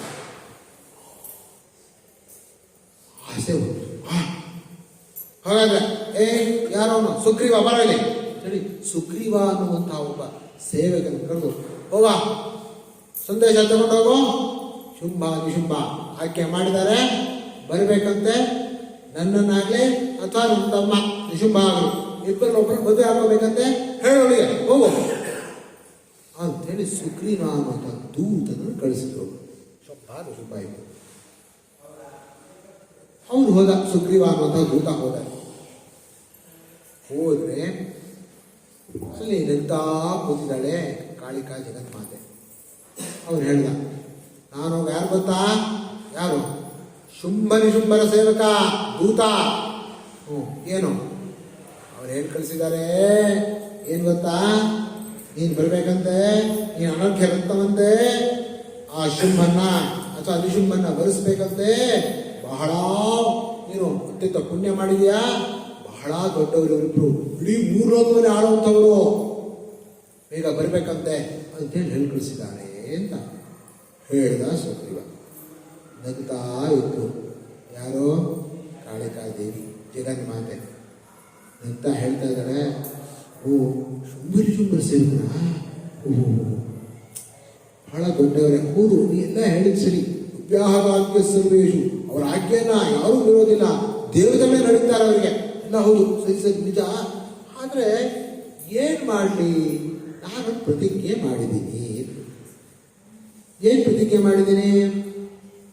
ನಾನು ಯಾರನ್ನಾದ್ರೂ ವರಿಸ್ಬೇಕಾದ್ರೆ, ನನ್ನನ್ನು ಯಾರಾದರೂ ತನ್ನ ಹೆಂಡತಿ ಮಾಡ್ಕೋಬೇಕಾದ್ರೆ ಅವರು ಬಂದು ನನ್ನನ್ನು ಸೋಲಿಸ್ಬೇಕು, ಯುದ್ಧದಲ್ಲಿ ನನ್ನನ್ನು ಸೋಲಿಸ್ಬೇಕು. ಯಾರು ನನ್ನನ್ನು ಯುದ್ಧದಲ್ಲಿ ಸೋಲಿಸ್ತಾರೋ ಅಂಥವ್ರು ಮಾತ್ರ ನಾನು ವರಿಸ್ತೀನಿ. ಇವು ನಗ್ತಾ ಇದ್ದಾನೆ. ಬುದ್ಧಿ ಜನರಿಗೆ ಹೆಣ್ಣು ನೀನು ಅಂದ. ಗೊತ್ತಿಲ್ಲ ಜಗನ್ಮಾತೆ ಶಕ್ತಿ. ಹೆಣ್ಣು ಹೆಣ್ಣು ಅಂತ ಇದ್ದಾನೆ ಜಗನ್ಮಾತೆ ನೋಡಿ. ಹೆಣ್ಣು ನಿನಗೇನಿದೆ ಶಕ್ತಿ? ಇಡೀ 3 ಲೋಕವನ್ನ ಆಡ್ತಾಳೆ ಅವರಿಬ್ರು. ಇಂದ್ರಾಜನೇ ನಡುಗ್ತಾರೆ, ನೀನೇ ನಿಂತ್ಕೊಳ್ತೀಯ? ಹೇಳಿ ಕೇಳಿ ಸುಮ್ಮನೆ ಇಲ್ಲ ಇದ್ರೆ ಜನ ಹಿಡಿದು ದರ ದರ ದರ ಹೇಳ್ಕೊಂಡು ಹೋಗ್ತಾರೆ, ನನ್ನ ಅಷ್ಟೇ ಆಗೋದು, ಇಲ್ಲಕ್ಕೂ ಆಗಲ್ಲ ಅಂತ ಹೇಳ್ದ.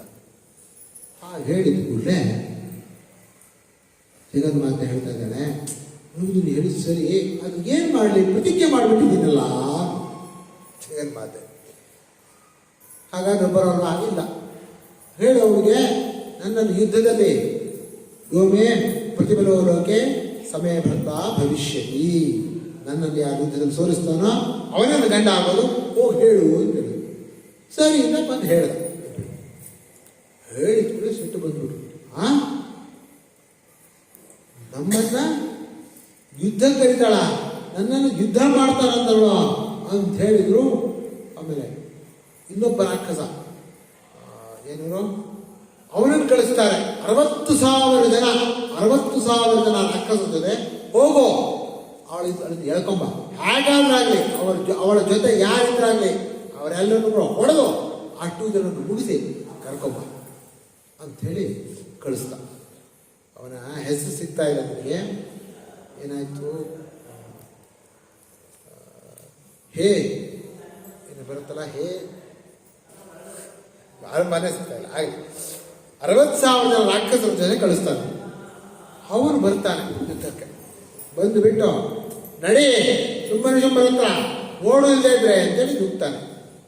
ಸುಮ್ಮನೆ ನಗ್ತಾ ಇತ್ತು. ನೀನು ಬಲವಾಗಿದೆಯಾ, ಹೊಡಿ, ಬಲ ಸಂಪತ್ತಿನಿಂದ ಬಂದಿದೆಯಾ, ಎಲ್ಲ ಸೈನಿಕರನ್ನ ಕರ್ಕೊಂಡ್ ಬಂದಿದೆಯಾ, ರಾಕ್ಷಸರನ್ನೆಲ್ಲ ಹೊಡಿ. ಹೊಡೆಯಕ್ಕೆ ಹೋದ್ರೆ ಯಾವ ಒಂದು ವಸ್ತುಗಳು ನಾಡ್ತಾನೆ ಇಲ್ಲ ಅವನಿಗೆ. ಎಲ್ಲ ಅಷ್ಟೊಂದು ಅಷ್ಟೊಂದು ಕೂಡ ನಾಶ ಮಾಡ್ತಾರೆ. ಹೀಗಾದ ಕೂಡಲೇ ಏನಾಯಿತು, ಇವರಿಗೆಲ್ಲ ನಿಷ್ಫಲವಾಯಿತು. ಜೊತೆಗೆ ಅವಳು ತನ್ನ ಒಂದು ಶಸ್ತ್ರದಿಂದ ಇವರ ಸೈನಿಕರನ್ನೆಲ್ಲ 10 ಜನರನ್ನು ರಾಕ್ಷಸರನ್ನ ನಾಶ ಮಾಡಿದ್ರು. ಯಾವಾಗ ನಾಶ ಮಾಡಿಬಿಟ್ಲೋ ಇವನು ಕೂಡ ಬಾಣವನ್ನು ಹೊಡೆಯಕ್ಕೆ ಶುರು ಮಾಡ್ದ. ನುಗ್ಗಿದ್ರೆ ಆ ಮಹಾದೇವಿ ಜಗನ್ಮಾತೆ ಇವನನ್ನ ಸಂಹಾರ ಮಾಡಿದ. 60,000 ಜನ ರಾಕ್ಷಸರ ಜೊತೆ ಅವನನ್ನ, ಏನು ಹೆಸರೇ ಸಿಗ್ತಾ ಇಲ್ಲ, ಅದಕ್ಕೆ ಮಾತಾಡ್ತಾ ಇದ್ದೀನಿ.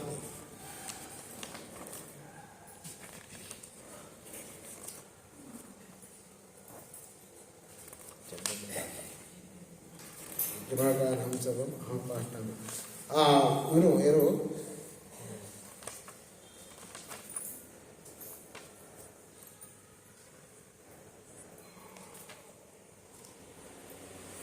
ಧೂಮ್ರಲೋಚನ, ಈಗ ಸಿಕ್ತು.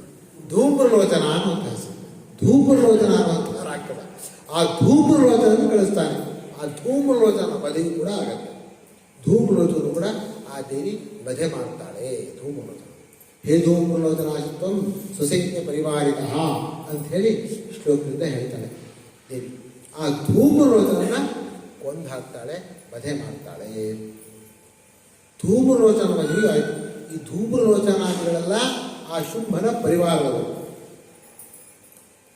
ಯಾವಾಗ ಧೂಮ್ರಲೋಚನ ಹೋದ, ಈಗ ಶುಂಭನಿಗೆ ಓಹೋ ಇವರು ಸಾಮಾನ್ಯದವಳಲ್ಲ. ಹಾಗಾಗಿ ಚಂಡ ಕುಂಡ ಇಬ್ರು ಹೋಗಿ ಹೇಗಾದ್ರಾಗಲಿ, ಅವಳು ಬದುಕಿದ್ರಾಗಲಿ ಸತ್ತಿದ್ರಾಗಲಿ ಹೇಗಾದ್ರಾಗಲಿ ಅವಳನ್ನು ಎಳ್ಕೊಂಬರ್ರಿ ಅಂತ ಕಳಿಸ್ತಾರೆ. ಯಾರೋ ಶುಂಭ ನಿಶುಂಭ ಇಬ್ರು. ಚಂಡ ಮುಂಡ ಎಲ್ಲ ಬಂದರು, ಲಕ್ಷ ಲಕ್ಷ ಕೋಟಿ ಕೋಟಿ ಸೈನ್ಯದ ಜೊತೆ, ರಾಕ್ಷಸ ಸೈನ್ಯದ ಜೊತೆ ಚಂಡ ಮುಂಡ ಎಲ್ಲ ಬಂದರು. ಅಷ್ಟೂ ಜನ ಸೈನಿಕರು ಬಂದರು. ಎಲ್ಲರೂ ಕೂಡ ಬಂದು ಮೊದಲಿಗೆ ಹೊಡಿತಾ ಇದ್ದಾರೆ ಮಹಾಮಾತೆಗೆ, ಜಗನ್ಮಾತೆಗೆ. ಆ ಜಗನ್ಮಾತೆ ಕಾಳಿಕಾದೇವಿ ಅಷ್ಟೂ ಜನರನ್ನ ಎಲ್ಲರನ್ನು ಹೊಡೆದಾಕ್ತಾ ಇದ್ದಾಳೆ. ಇಲ್ಲಿ ಹೊಡೆಯುವಾಗ ವಿಶೇಷವಾದಂತಹ ರೂಪವನ್ನು ತಗೊಂಡಿದ್ದಾಳೆ. ಎಂಥ ರೂಪ! ಎಲ್ಲ ದೇವತೆಗಳ ರೂಪವೂ ಕೂಡ ಅವಳಿಗೆ ಬಂದಿದೆ. ಬ್ರಹ್ಮಾಣಿ, ವೈಷ್ಣವಿ, ನಾರಾಯಣಿ, ರುದ್ರಾಣಿ, ಆಯಾ ದೇವತೆಗಳ ವಿಶೇಷವಾದಂತಹ ರೂಪದಿಂದ, ಬಹಳ ರೂಪದಿಂದ ಎಲ್ಲರನ್ನು ಅಷ್ಟೂ ಜನರನ್ನು ಹೊಡಿತಾ ಇದ್ದಾರೆ. ಎಲ್ಲ ದೇವತೆಗಳು ಕೂಡ ಅವರವರ ಅಂಶದಿಂದ, ಅಂದರೆ ಅವರವರ ಅಂಶ ಶಕ್ತಿ ಈ ಮಹಾ ಜಗನ್ಮಾತೆಯ ಒಂದು ಅನುಗ್ರಹದಿಂದಲೇ ಬಂದಿರುವಂತಹ ಶಕ್ತಿ. ಆ ಶಕ್ತಿಯಿಂದಲೇ ಆಯಾ ಒಂದು ವಿಶೇಷವಾದಂತಹ ರೂಪಗಳಿಂದ ಯುದ್ಧ ಮಾಡ್ತಾ ಇದ್ದಾರೆ. ಬ್ರಹ್ಮಾಣಿ ತಮ್ಮ ಕಮಂಡಲದಿಂದ ಅಷ್ಟೂ ಜನರನ್ನು ಮೋಹಗೊಳಿಸ್ತಾ ಇದ್ದಾರೆ. ರುದ್ರಾಣಿ ತ್ರಿಶೂಲದಿಂದ ಎಲ್ಲರನ್ನೂ ಕೊಲ್ತಾ ಇದ್ದಾಳೆ. ಚಕ್ರದಿಂದ ವೈಷ್ಣವಿ, ಹೀಗೆ ಒಬ್ಬೊಬ್ಬರು ಒಂದೊಂದು ರೂಪವನ್ನು ತಗೊಂಡ್ಬಿಟ್ಟು ಆಯಾ ದೇವತೆಗಳ ಅಂಶದಿಂದ ಆಯಾ ದೇವತಾ ರೂಪವಾಗಿ ಬಂದು ಜಗನ್ಮಾತೆಗೆ ಜೊತೆ ನಿಂತ್ಕೊಂಡು ಯುದ್ಧ ಮಾಡ್ತಾ ಇದ್ದಾರೆ. ಎಲ್ಲರೂ ಜಗನ್ಮಾತೆಯ ಅಂಶರಾಗ್ತವರೆ. ಆದರೂ ಕೂಡ ಆಯಾ ದೇವತೆಗಳ ಒಂದು ವಿಶೇಷವಾದಂತಹ ಪ್ರಾರ್ಥನೆಯಿಂದ ಆಯಾ ರೂಪವನ್ನು ತಗೊಂಡಿದ್ದಾಳೆ ಈ ಜಗನ್ಮಾತೆಗೆ. ಹೀಗೆ ಅನೇಕ ಸಹಸ್ರಾರು ರೂಪಗಳಿಂದ ಈ ಎಲ್ಲ ರೀತಿಯಾದಂತಹ ಅಷ್ಟೂ ಜನ ಎಲ್ಲ ರಾಕ್ಷಸರನ್ನು ಕೂಡ ಸಂಹಾರ ಮಾಡಿದರು. ಕೊನೆಗೆ ಚಂಡ ಮುಂಡ, ಚಂಡ ಅನ್ನೋದು ಬರ್ತಾನೆ. ಚಂಡನನ್ನು ಕೂಡ ಕತ್ತಿಯಿಂದ ಅವನ ತಲೆಯನ್ನು ಕಡಿತಾಳೆ. ಹಾಗೂ ಮುಂಡ ಅನ್ನುವಂತಹ ರಾಕ್ಷಸ ತಲೆಯನ್ನು ಕೂಡ ಕತ್ತಿಯಿಂದ ಕಡಿದಾಕ್ತಾಳೆ. ಕಡಿದಾಗ ಅಷ್ಟೇ ಮಾಡಲ್ಲ, ಆ ಇಬ್ಬರ ಇದನ್ನ ರುಂಡವನ್ನು ಕೂಡ ಎತ್ಕೊಂಡು ನರ್ತನ ಮಾಡ್ತಾಳೆ. ಯಾರು ನರ್ತನ ಮಾಡುವಂಥದ್ದು? ಜಗನ್ಮಾತೆ. ಈಗ ನರ್ತನ ಮಾಡ್ತಾ ಯಾವ ದೇವಿ ಅನೇಕ ರೂಪ ಕಾಣ್ತಾ ಇದ್ದೋ, ಯಾವ ಚಂಡಿಕಾ ಅನೇಕ ರೂಪದಿಂದ ಕಾಣ್ತಾ ಇದ್ದೋ, ಆ ಚಂಡಿಕಾಗೆ ಅವಳದೇ ಅಂಶಶಕ್ತಿಯಾದಂತಹ ಈ ಮಹಾಕಾಳಿ ಬಂದುಬಿಟ್ಟು ಕಾಳಿ ರೂಪದಿಂದ ನೋಡೋ ಚಂಡ ಮುಂಡ ಇಬ್ಬರನ್ನು ಕೂಡ ಅಷ್ಟು ಹೊಡೆದಾಕಿದ್ದೀನಿ, ತಂದಿದ್ದೀನಿ ನೋಡು, ಇದನ್ನು ನಿನಗೆ ಒಂದು ರೀತಿಯಾದಂತಹ ಎಂಥದ್ದು ಸೇವೆಯ ರೂಪದಿಂದ ತಂದಿದ್ದೀನಿ, ಬಲಿಯ ರೂಪದಿಂದ ತಂದಿದ್ದೀನಿ ಅಂತ ಹೇಳ್ತಾಳೆ. ಯಾವಾಗ ಹೇಳ್ತಾಳೋ ಆಗ ಆ ಚಂಡಿಕಾ ಹೇಳ್ತಾಳೆ, ಹೌದು ಬಹಳ ಅತ್ಯಮೋಘವಾದಂತಹ ಒಂದು ಕೆಲಸವನ್ನು ಮಾಡಿದ್ಯಾ, ಚಂಡ ಮುಂಡ ಅವರಂತಹ ದುಷ್ಟ ರಾಕ್ಷಸರನ್ನ ಕೊಂದಾಕಿದೀಯಾ, ಆದ್ದರಿಂದ ಇವತ್ತಿನಿಂದ ಮುಂದಕ್ಕೆ ನಿನಗೇನು ಹೆಸರು ಬರುತ್ತೆ ಗೊತ್ತಾ? ಚಾಮುಂಡ. ಯಾವಾಗ ಚಂಡ ಮುಂಡ ಇಬ್ಬರನ್ನು ಕೂಡ ವಧೆ ಮಾಡಿದ್ಲು ಆಗ ಆ ದೇವಿಗೆ ಹೆಸರು ಬಂತು ಚಾಮುಂಡ. ಚಾಮುಂಡ ಅಂತ ಹೆಸರು ಬಂದಿರುವಂತಹ ದೇವಿಯು ಅದೇ ಜಗನ್ಮಾತೆ. ಮಹಾಕಾಳಿ ತಿಂದೆ ಹೆಸರು ತಗೊಂಡಂತಹ ದೇವಿಯು ಅದೇ ಜಗನ್ಮಾತೆಯೇ. ಹಾಗೆ ಕೌಶಿಕಿ ಅಂತ ಹೆಸರು ತಗೊಂಡಂತಹ ಆ ಜಗನ್ಮಾತೆಯು ಅವಳ. ಎಲ್ಲರೂ ಒಬ್ಬಳೇ ಜಗನ್ಮಾತೆಯ ಅನೇಕ ವಿಧವಾದಂತಹ ಅಂಶದ ರೂಪಗಳು. ಹೀಗೆ ಚಾಮುಂಡ ಅಂತ ಪ್ರಖ್ಯಾತಿಯಾದರು ಅದೇ ಜಗನ್ಮಾತೆ. ಈ ಎಲ್ಲ ಕಡೆಯಲ್ಲೂ ಕೂಡ ದುಷ್ಟರಿಗೆ ಶಿಕ್ಷೆಯನ್ನು ಕೊಡ್ತಾ, ಸಾತ್ವಿಕ ಶಕ್ತಿಯನ್ನ ಅಭಿವೃದ್ಧಿಗೊಳಿಸ್ತಾ ಮಹಾಶಕ್ತಿ ಸ್ವರೂಪಿಣಿಯಾಗಿ ತೋರ್ತಾ ಇದ್ದಾಳೆ ಆ ಜಗನ್ಮಾತೆ. ಹೀಗೆ ಚಾಮುಂಡ ಅಂತ ಹೆಸರು. ಚಂಡ ಮುಂಡರಿಬ್ಬರು ಕೂಡ ಹೋಗ್ಬೇಕು. ಹೋದ ಮೇಲೆ ಇಡೀ ರಾಕ್ಷಸ ಸೈನ್ಯ ಪೂರ್ತಿ ಈ ದೇವಿಯ ಹೊಡೆತಕ್ಕೆ ಸಿಕ್ಕಾಕೊಂಡು ಓಡಕ್ಕೆ ಶುರು ಮಾಡ್ತಾರೆ. ಅಷ್ಟೂ ಜನ ರಾಕ್ಷಸರು ಪಲಾಯನ ಮಾಡ್ತಾ ಇದ್ದಾರೆ, ಓಡ್ತಾ ಇದ್ದಾರೆ, ಎಲ್ಲ ಓಡ್ತಾ ಇದ್ದಾರೆ. ಹಾಗೆ ಓಡ್ತಾ ಇರುವಂತಹ ಸಂದರ್ಭದಲ್ಲಿ ಒಬ್ಬ ವಿಶೇಷನಾದಂತಹ ರಾಕ್ಷಸ ಹಿಂದೆ ಬರ್ತಾನೆ. ರಕ್ತ ಬೀಜ ಹೆಸರು ರಕ್ತ ಬೀಜ. ಆ ರಕ್ತ ಬೀಜಾಸುರ ಯುದ್ಧಕ್ಕೆ ಬಂದ. ರಕ್ತ ಬೀಜಾಸುರ ಯುದ್ಧಕ್ಕೆ ಬಂದರೆ ಆ ರಕ್ತ ಬೀಜಾಸುರನ್ನ ಎಲ್ಲ ದೇವಿಯರು ಯಾರು ಈ ಜಗನ್ಮಾತೆಯ ಅಂಶರಾಗಿ ಎಲ್ಲ ರೀತಿಯಾಗಿ ಅವತಾರ ಮಾಡಿದ್ರು, ರುದ್ರಾಣಿ, ಬ್ರಹ್ಮಾಣಿ, ವೈಷ್ಣವಿ, ಗರುಡೋಪರಿಸ್ಥಿತ ವೈಷ್ಣವಿ, ಅಲ್ಲ, ಎಲ್ಲ ರೂಪದಿಂದ ಇರುವಂತಹ ಆ ಜಗನ್ಮಾತೆಯ ಎಲ್ಲ ಅವತಾರಗಳು ಕೂಡ ಅವರವರ ಆಯುಧದಿಂದ ಆ ರಕ್ತ ಬೀಜಾಸುರನನ್ನು ಪ್ರಹಾರ ಮಾಡ್ತಾರೆ, ಹೊಡಿತಾರೆ. ವೈಷ್ಣವಿ ಚಕ್ರದಿಂದ ಹೊಡಿತಾಳೆ, ತ್ರಿಶೂಲದಿಂದ ರುದ್ರಾಣಿ ಹೊಡಿತಾಳೆ. ಒಬ್ಬೊಬ್ಬರು ಐಂದ್ರಿಯ ಒಂದು ಇಂದ್ರ, ಐಂದ್ರಿಯಕ್ಕೂ ರೂಪ ಬರುತ್ತೆ. ಐಂದ್ರಿ ರೂಪ, ಇಂದ್ರನ ಅಂಶದಿಂದ ಬರುವಂತಹ ರೂಪ, ಅನೇಕ ವಿಧವಾದಂತಹ ರೂಪ ತಗೊಂಡಿದ್ದಾಳೆ. ಆ ಐಂದ್ರಿಯ ವಜ್ರಾಯುಧ ಸಮಾನದ ಆಯುಧದಿಂದ ಆ ರಕ್ತ ಬೀಜಾಸುರನನ್ನು ಪ್ರಹಾರ ಮಾಡ್ತಾರೆ. ಎಲ್ಲ ಹೊಡೆದ ಶಕ್ತಿಗೆ ಏನಾಯ್ತು, ಅವರೆಲ್ಲ ಕಡೆಯೂ ಮೈಯಲ್ಲೆಲ್ಲ ರಕ್ತ ಸೋರಕ್ಕೆ ಶುರುವಾಯಿತು. ವಿಚಿತ್ರ ಏನಾಗೋಯ್ತು ಅಂದ್ರೆ, ಯಾವಾಗ ಆ ರಕ್ತ ಸೋರಕ್ಕೆ ಶುರುವಾಯಿತು, ರಕ್ತ ಎಲ್ಲೆಲ್ಲಿ ಬೀಳ್ತಾ ಇದ್ರೋ ಅಲ್ಲೊಬ್ಬೊಬ್ಬ ರಕ್ತ ಬೀಜಾಸುರ ಬೀಳ್ಕೊಳ್ತಾ ಇದ್ದಾರೆ. ರಕ್ತ ಬಿಂದು, ಒಂದು ಬಿಂದು ರಕ್ತ ಬಿದ್ದರೆ ಅಲ್ಲೇ ಅಲ್ಲೊಬ್ಬ ರಕ್ತ ಬೀಜಾಸುರ, ಇನ್ನೊಂದು ಬಿಂದು ಬಿದ್ದರೆ ಅಲ್ಲಿ. ಎಷ್ಟು ಬಿಂದು ಹೀಗೆ ಬರ್ತಾ ಇದೆ, ರಕ್ತಸ್ರಾವ ಆಗ್ತಾ ಇದೆ ಹೊಡೆದ ಕಡೆಯಿಂದ. ಹೀಗೆ ಇಡೀ ಎಲ್ಲ ರಣಾಂಗನೆಲ್ಲ ರಕ್ತ ಬೀಜಾಸುರ ತುಂಬ ಹೋಗ್ಬಿಡ್ತು. ಎಲ್ಲರೂ ರಕ್ತ ಬೀಜಾಸುರ ಹೀಗೆ ಹೊಡಿತಾ ಇತ್ತು. ಹೀಗೆ ನೋಡಿದಾಗ ನೋಡಿದ್ರು ಭಗವತಿ, ಓಹೋ ಇದಾಗೋದಿಲ್ಲ, ಹೀಗೆ ಹೊಡಿತಾ ಇದ್ರೆ ಮುಗಿಯೋದಿಲ್ಲ. ಇದನ್ನು ನೋಡ್ಬಿಟ್ಟು ದೇವತೆಗಳು ಹೆದರೋಗೋದು, ಏನಪ್ಪ ಹೀಗಾಗ್ತಾ ಇದೆ, ಹೊಡೆದಷ್ಟು ಜಾಸ್ತಿ ಆಗ್ತಾ ಇದೆ ಅನ್ನೋದು. ಈ ರಕ್ತ ಬೀಜ ಅನ್ನುವಂಥದ್ದು ಹೇಗೆ ಅಂದರೆ, ನಮ್ಮಲ್ಲಿ ಆಸೆಗಳು ಹುಟ್ಟತ್ತಲ್ಲ ಹಾಗೆ ಹುಡ್ತಾ ಇದ್ದಾರೆ. ಒಂದು ಆಸೆ ಉಂಟಾಗತ್ತೆ, ಇದನ್ನು ತಗೊಳ್ಬೇಕು, ಅದನ್ನು ತಗೊಳ್ಬೇಕು, ತಗೊಳ್ಳೋ ಅಷ್ಟರಲ್ಲಿ ಇನ್ನೊಂದು ಆಸೆ ಬರುತ್ತೆ. ಕಾರ್ ತಗೊಳ್ಬೇಕು, ಆಮೇಲೆ ಆ ಕಾರಿಗೆ ಇನ್ನೊಂದು ಏನು ಬೇಕೋ ಅದನ್ನು ತಗೊಳ್ಬೇಕು, ಇನ್ನೂ ಚೆನ್ನಾಗಿರೋ ಕಾರ್ ತಗೋಬೇಕು, ಮನೆ ತಗೊಳ್ಬೇಕು. ಹೀಗೆ ಒಂದೊಂದೇ ಆಸೆಗಳು ಬರ್ತಾ ಇರುತ್ತೆ. ಈ ರಕ್ತ ಬೀಜಾಸುರ ಅನ್ನುವಂಥದ್ದು ಈ ಆಸೆಗಳ ಪ್ರತೀಕ. ಈ ರಕ್ತ ಬೀಜಾಸುರ ಅನ್ನೋದು ಒಂದೊಂದು ಆಸೆ ಹೇಗೆ ಜಾಸ್ತಿ ಹುಟ್ಟಾಗುತ್ತೋ, ಇದನ್ನ ಆಸೆ ಎಷ್ಟೆಷ್ಟು ನಾವು ಮಾಡ್ತೀವೋ ಅಷ್ಟು ಜಾಸ್ತಿ ಆಗುತ್ತೆ ಹೊರತು ಆಸೆ ತೀರಿಸಿದ್ರೆ ಆಸೆ ಮುಗಿಯೋಲ್ಲ. ಯಯಾತಿ ಒಂದು ಮಾತು ಹೇಳ್ತಾನೆ, ನಜಾತು ಕಾಮ ಕಾಮಾನಾಂ ಉಪಭೋಗೇನ ಶಾಮ್ಯತೆ ಹವಿಷಾ ಕೃಷ್ಣವರ್ತೇವ ಭೂಯ ಏವಾಭಿವರ್ಧತೆ. ಅವನು ಹೇಳ್ತಾನೆ, ನಾನು ಆಸೆ ತೀರಿಸ್ಕೊಂಡ್ಬಿಡ್ತೀನಿ, ಇನ್ನೊಂದು 8 ವರ್ಷ, ಇನ್ನೊಂದು 2 ವರ್ಷ, ಇನ್ನೊಂದು 100 ವರ್ಷ ಅನುಭವಿಸ್ಬಿಡ್ತೀನಿ ಅಂತಂದ್ರೆ ಮುಗಿಯೋದಿಲ್ಲ ಆಸೆ. ಎಷ್ಟೆಷ್ಟು ಆಸೆ ತೀರಿಸ್ಕೊಳ್ತಾ ಹೋಗ್ತೀನೋ ಇನ್ನೂ ಜಾಸ್ತಿ ಆಗುತ್ತೆ. ಅದು ಯಜ್ಞೇಶ್ವರನಿಗೆ ತುಪ್ಪ ಸುಮ್ಮನೆ ಯಜ್ಞೇಶ್ವರನ ಆರಿಸ್ಬಿಡ್ತಿದ್ರೆ ಎಷ್ಟು ತುಪ್ಪ ಸುಮ್ಮನೆ ಯಜ್ಞೇಶ್ವರ ಆಡ್ತಾನೆ, ಬೆಳಿತಾನೆ ಇರ್ತಾನೆ, ತುಪ್ಪ ಹಾಕಿಟ್ಟು ಇರ್ತಾನೆ. ಹಾಗೆ ಯಜ್ಞೇಶ್ವರನಿಗೆ ಬೆಂಕಿಗೆ ತುಪ್ಪ ಹಾಕಿದ್ರೆ ಬೆಳೀತಾ ಇರುತ್ತೋ ಅದೇ ರೀತಿ ನೀವು ಆಸೆ ಒಂದೊಂದಾಗಿ ಪೂರೈಸ್ತಾ ಹೋದಾಗ ಮತ್ತೆ ಮತ್ತೆ ಮತ್ತೆ ಆಸೆಗಳು ಜಾಸ್ತಿ ಆಗ್ತಾನೆ ಇರುತ್ತೆ ಅಂಥೇಳಿ ಆಮೇಲೆ ಅವನು ಬಿಡ್ತಾನೆ. ಅವನೂ ಕೂಡ ಆಸೆಗೆ ಬಿದ್ದಂಥವನೇ. ಆಸೆ ಬಿದ್ದು ಆಮೇಲೆ ಕೊನೆಗೆ ಹೇಳ್ತಾನೆ ಈ ಮಾತನ್ನು. ಆದ್ದರಿಂದ ಆಸೆಯನ್ನು ಬಿಡಬೇಕು. ಹೇಗೆ ಬಿಡಬೇಕು? ಬಿಡ್ತೀನಿ ಆಗಲ್ಲ, ಮತ್ತೆ ಬರೋದು ಮನಸ್ಸಿಗೆ. ಬಿಡೋದು ಹೇಗೆ ಮಾಡಬೇಕು ಅಂತ ಹೇಳಿದ್ರೆ, ಈ ರೀತಿಯಾಗಿ ಈ ಭಗವತಿಯ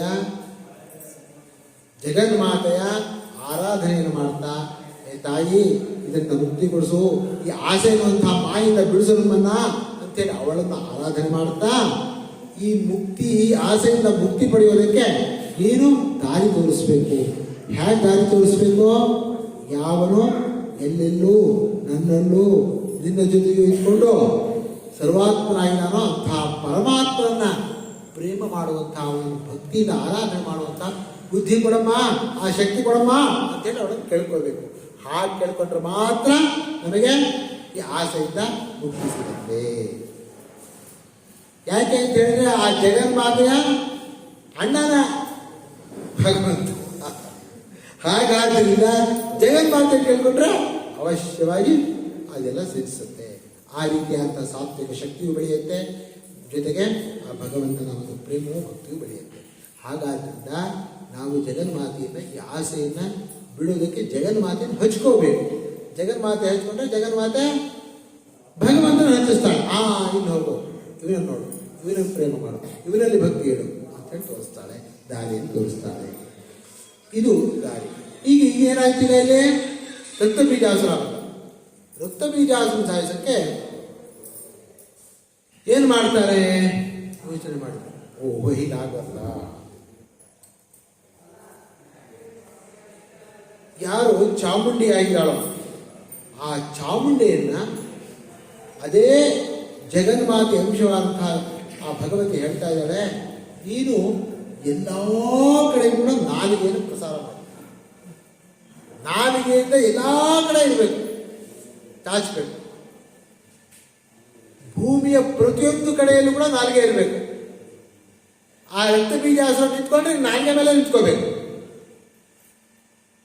ಹಾಗೆ ನಿನ್ನ ನಾಲಿಗೆಯನ್ನು ಪ್ರಸಾರ ಮಾಡು. ನಾನು ಹೊಡಿತೀನಿ, ಎಲ್ಲರೂ ಹೊಡಿತಾರೆ. ಹೊಡೆದಂತಹ ರಕ್ತವನ್ನ ಜೊತೆಯಲ್ಲಿ ಹುಟ್ಟಿದಂತ ಎಲ್ಲರೂ ತಿಂತಾ ಹೋಗು. ಹೋದ್ರೆ ಏನಾಗುತ್ತೆ? ಅವನು ನಿರ್ನಾಮವಾಗಿ ಹೋಗ್ತಾನೆ, ಮತ್ತೆ ಹುಟ್ಟೋಲ್ಲ. ಅಂದರೆ ನಾಲಿಗೆಯಲ್ಲೇ ನಾವು ಎಲ್ಲ ಕಡೆಗೂ ಕೂಡ ಆ ಜಗನ್ಮಾತೆಯ ಯಾವ ಒಂದು ಭಾವನೆ ಇದೆ ಅದನ್ನು ಪ್ರಸಾರ ಮಾಡ್ತಾ ಇರಬೇಕು. ಜಗನ್ಮಾತೆಯ ಪ್ರೇಮವನ್ನು, ಜಗನ್ಮಾತೆಯ ಒಂದು ಭಾವನೆಯನ್ನು, ಭಕ್ತಿಯನ್ನು ಪ್ರಸಾರ ಮಾಡಬೇಕು. ಅದರಿಂದ ಏನಾಗುತ್ತೆ? ಆಸೆಯನ್ನು ನುಗ್ಗುತ್ತಾ ಇರುತ್ತೆ, ಆಸೆ ಒಳಗೆ ಹೋಗುತ್ತೆ. ಆಸೆ ಪೂರೈಸೋದ್ರಲ್ಲ ಏನಾಗುತ್ತೆ? ಆಸೆ ಒಳಗೆ ಹೋಗುತ್ತೆ, ನುಗ್ಗು ಹೋಗುತ್ತೆ, ಮತ್ತು ಹೊರಗಡೆ ಬರೋಲ್ಲ. ಹೀಗೆ ಅವಳು ಎಲ್ಲ ಕಡೆಗೂ ಕೂಡ ತನ್ನ ನಾಲಿಗೆಯನ್ನು ಪ್ರಸಾರ ಮಾಡಿದ್ರು. ಪ್ರಹಾರ ಮಾಡಿದ್ರು.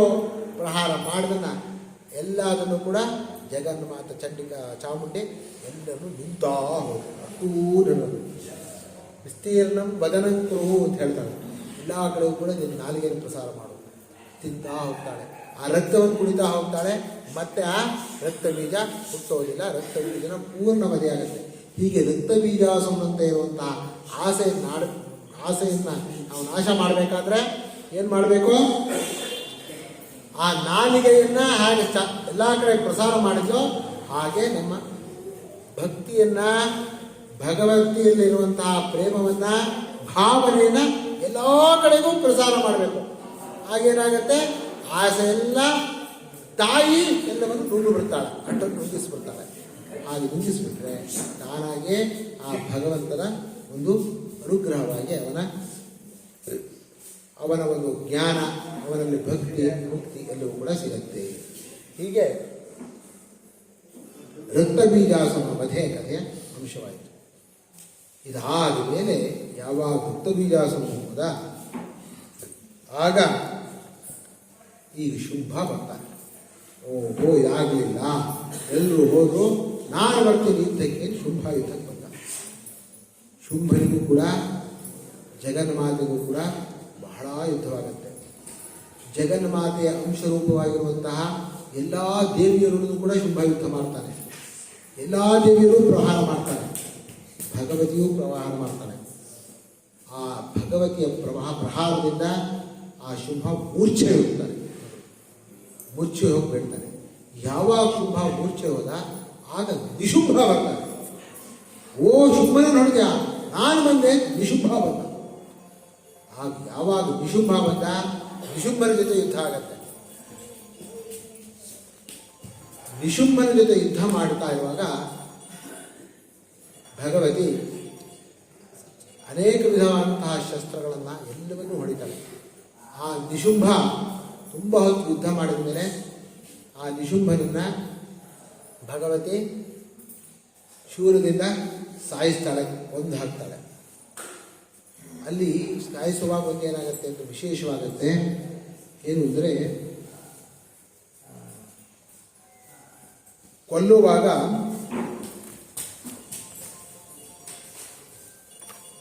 ಅವನ ತಲೆಯನ್ನ ಚಕ್ರದಿಂದ ಕಡಿದು ಹಾಕ್ತಾಳೆ. ಅವಾಗ ಏನಾಗತ್ತೆ, ಅದರ ಒಳಗಿಂದ ನಿಂತ ಇನ್ನೊಬ್ಬ ಬರ್ತಾನಂತೆ, ಅದನ್ನು ಕೂಡ ಕಡಿದು ಹಾಕ್ತಾಳೆ. ಅವನು ನಿಶುಂಭ ಬಿದ್ದು ಹೋಗ್ತಾರೆ, ಸತ್ತು ಹೋಗ್ತಾರೆ. ಹೀಗೆ ನಿಶುಂಭನ ವಧೆ ಆಗುತ್ತೆ. ಇಲ್ಲಿ ಒಂದು ಶರೀರದಲ್ಲೇ ಅದರೊಳಗೆ ಇನ್ನೊಂದು ಶರೀರ ಅಂತ ಹೇಳಿದರೆ, ಮನುಷ್ಯನಿಗೆ ಹೊರಗಿನ ಸ್ಥೂಲ ರೂಪವಾದಂತಹ ಯಾವುದೇ ರೀತಿಯಾದಂತಹ ಆಸೆ ದೋಷಗಳು ಹೋದರೂ ಕೂಡ ಸೂಕ್ಷ್ಮವಾಗಿ ಮನುಷ್ಯನಲ್ಲಿ ಅನೇಕ ವಿಧವಾದಂತಹ ದೋಷಗಳಿರುತ್ತೆ. ನಾವು ಹೊರಗಡೆ ತೋರಿಸ್ಕೊಳ್ಳೋಕ್ಕೆ ನಿಮಗೆ ಆಸೆ ಇಲ್ಲ ಅಂತ ಹೇಳ್ತಾ ಇರ್ಬೋದು, ನಮಗೆ ಯಾವುದೇ ರೀತಿಯಾದಂತಹ ದೋಷಗಳಿಲ್ಲ, ನಾವು ಕೋಪ ಮಾಡ್ಕೊಳ್ಳಲ್ಲ ಅಂತ ಹೇಳ್ತಾ ಇರ್ಬೋದು. ಆದರೆ ನಮಗೆ ಸೂಕ್ಷ್ಮ ರೂಪದಲ್ಲಿ ಮನಸ್ಸಿನ ಒಳಗಡೆ ಇದ್ದು ಬಿಟ್ಟಿರುತ್ತೆ. ಅದು ಹೋಗಬೇಕಾದ್ರೆ ನಾವೇನು ಮಾಡಬೇಕು? ಭಗವತಿಯನ್ನು ಆರಾಧನೆ ಮಾಡಬೇಕು. ಆ ಭಗವತಿಯಿಂದ ನಾವು ಆ ಭಗವಂತನ ಆರಾಧನೆ ಮಾಡೋದನ್ನ ಕಲ್ತ್ಕೋಬೇಕು. ಹಾಗಾದ್ರೆ ಮಾತ್ರ ಆ ಸೂಕ್ಷ್ಮವಾದಂಥ ಆ ದೋಷಗಳು ರಾಗಗಳು ಎಲ್ಲ ಹೋಗುತ್ತೆ. ಒಂದು ತಮಾಷೆ ಕಥಾ ಹೇಳ್ತಾರೆ. ಒಬ್ರು ಹೇಳಿದ್ರಂತೆ, ನಾನು ಸನ್ಯಾಸ ಮಾಡ್ಬಿಡ್ತೇನೆ ಬೈರಾಗೆ ಎಲ್ಲ ಬಿಟ್ಟುಬಿಟ್ಟೆ, ಎಲ್ಲದೂ ಬಿಟ್ಟೆ ಬಿಟ್ರ ಅಂತ ಹೇಳಿದ್ರು. ಎಲ್ಲದೂ ಬಿಟ್ಟೆ, ಆಸೆನೂ ಬಿಟ್ಟೆ, ದುಡ್ಡು ಆಸೆನೂ ಬಿಟ್ಟೆ, ಎಲ್ಲದೂ ಬಿಟ್ಟೆ. ಕೊನೆಗೆ ಕೇಳಿದ್ರೆ ಕೋಪ ಬಿಟ್ರ ಅಂತ ಬಿಟ್ಟೆ. ಪೂರ್ತಿ ಚೂರು ಇಲ್ಲ ಬಿಟ್ಟೆ ಕಣ. ಅಯ್ಯೋ ಮಾರಾಯ, ಕೋಪ ಮಾಡ್ಕೊಳ್ತಾ ಇದ್ದಾರೆ.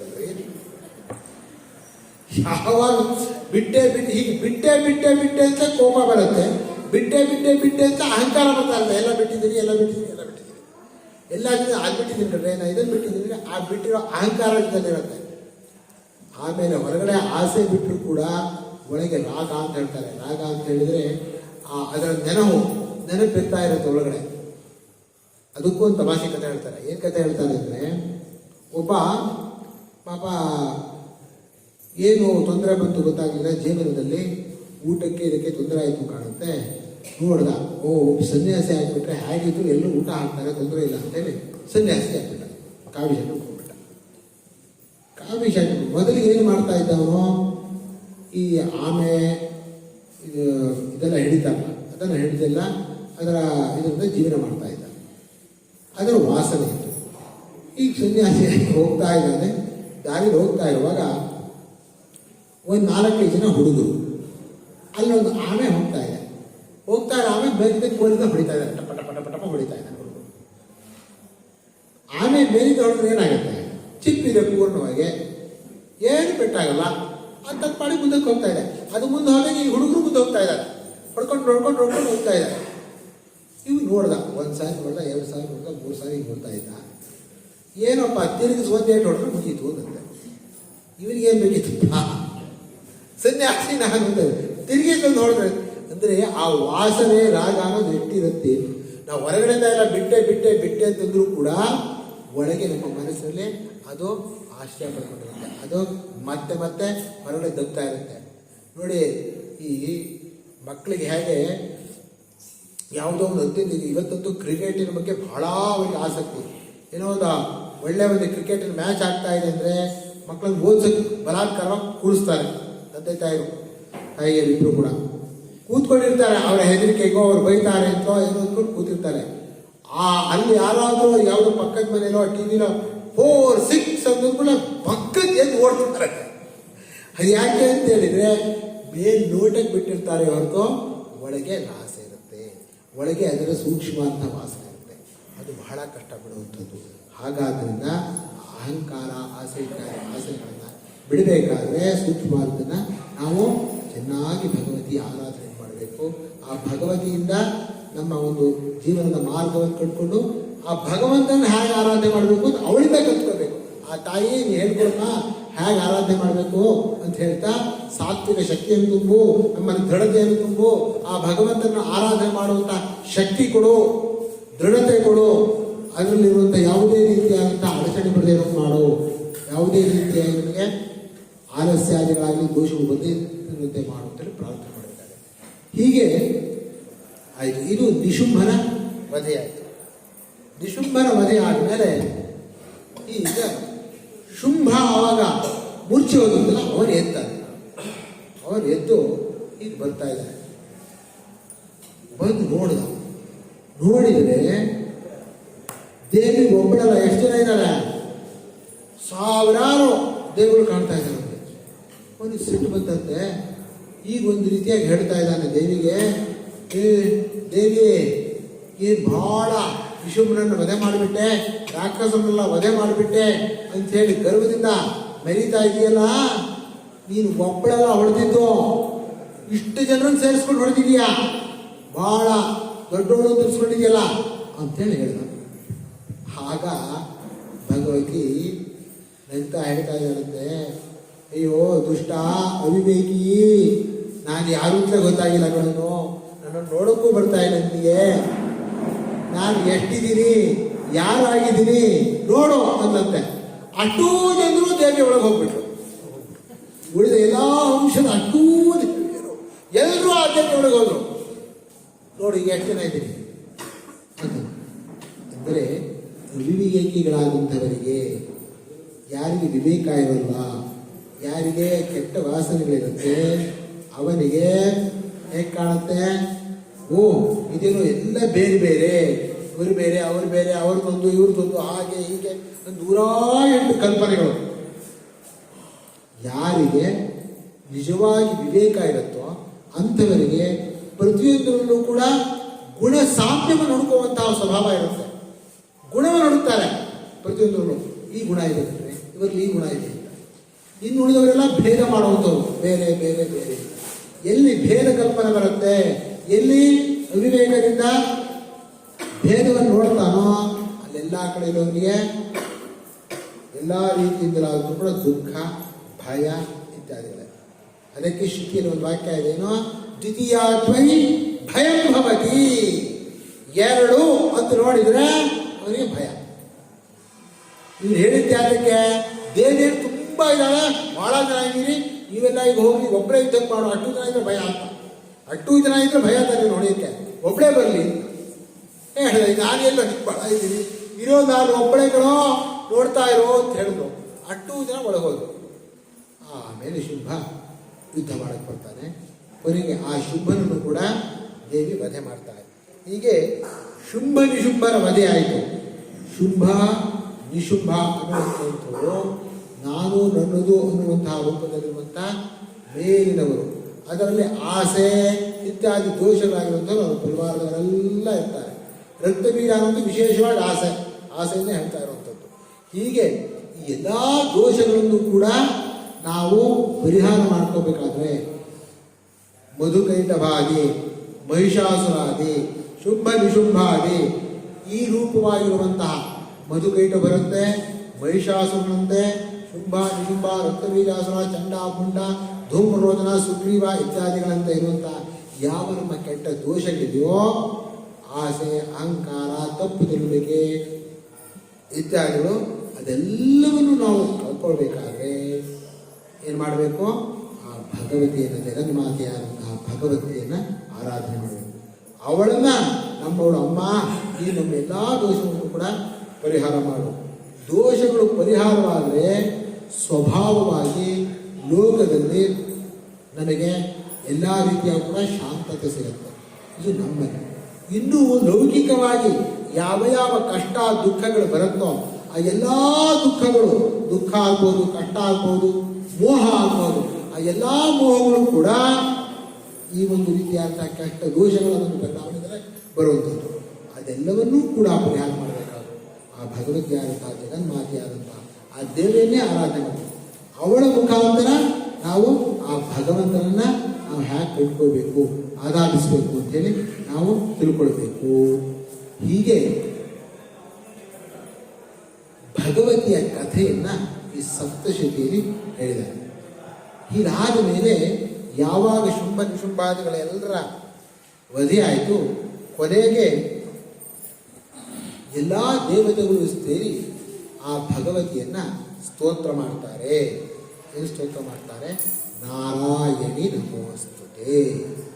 ಇಲ್ಲಿ ವಿಶೇಷವಾಗಿ ತೋರಿಸ್ತಾ ಇದ್ದಾರೆ, ಆ ಭಗವತಿ ಯಾವ ಯಾವ ರೂಪದಿಂದ ಅವತಾರವಾಗಿ ಆ ಶುಂಭ ನಿಶುಂಭಾದಿಗಳನ್ನು, ಮಹಿಷಾಸುರನನ್ನ, ಮಧುಕೈಟವರನ್ನ ನಾಶ ಮಾಡಿದ್ಲೋ, ಆ ಎಲ್ಲ ರೂಪದಿಂದ ತೋರಿದಂತಹ ಭಗವತಿ ಒಬ್ಬಳೇ. ಯಾರವಳು? ನಾರಾಯಣಿ. ನಾರಾಯಣಿ ಅಂದ್ರೆ ಏನರ್ಥ? ನಾರಾಯಣಿ ಅಂತ ಹೇಳಿದ್ರೆ ನಾರಾಯಣನ ಪತ್ನಿ ಅಂತೆಲ್ಲ ಅರ್ಥ. ಏನರ್ಥ ನಾರಾಯಣಿ ಅಂತ ಹೇಳಿದ್ರೆ? ನರಾಣಾಂ ಅಯನಂ. ಪ್ರತಿಯೊಂದು ಜೀವಿಗೂ, ಪ್ರತಿಯೊಬ್ಬರಿಗೂ ಗತಿಯಾಗಿರುವಂಥವಳು. ಪ್ರತಿಯೊಂದು ಜೀವಿಗೂ, ಪ್ರತಿಯೊಬ್ಬರಿಗೂ ಕೂಡ ಅವರವರಿಗೆ ಅವರವರ ಕರ್ಮಕ್ಕೆ ತಕ್ಕಂತೆ ಫಲವನ್ನು ಕೊಡೋಳು ಅವಳೇ.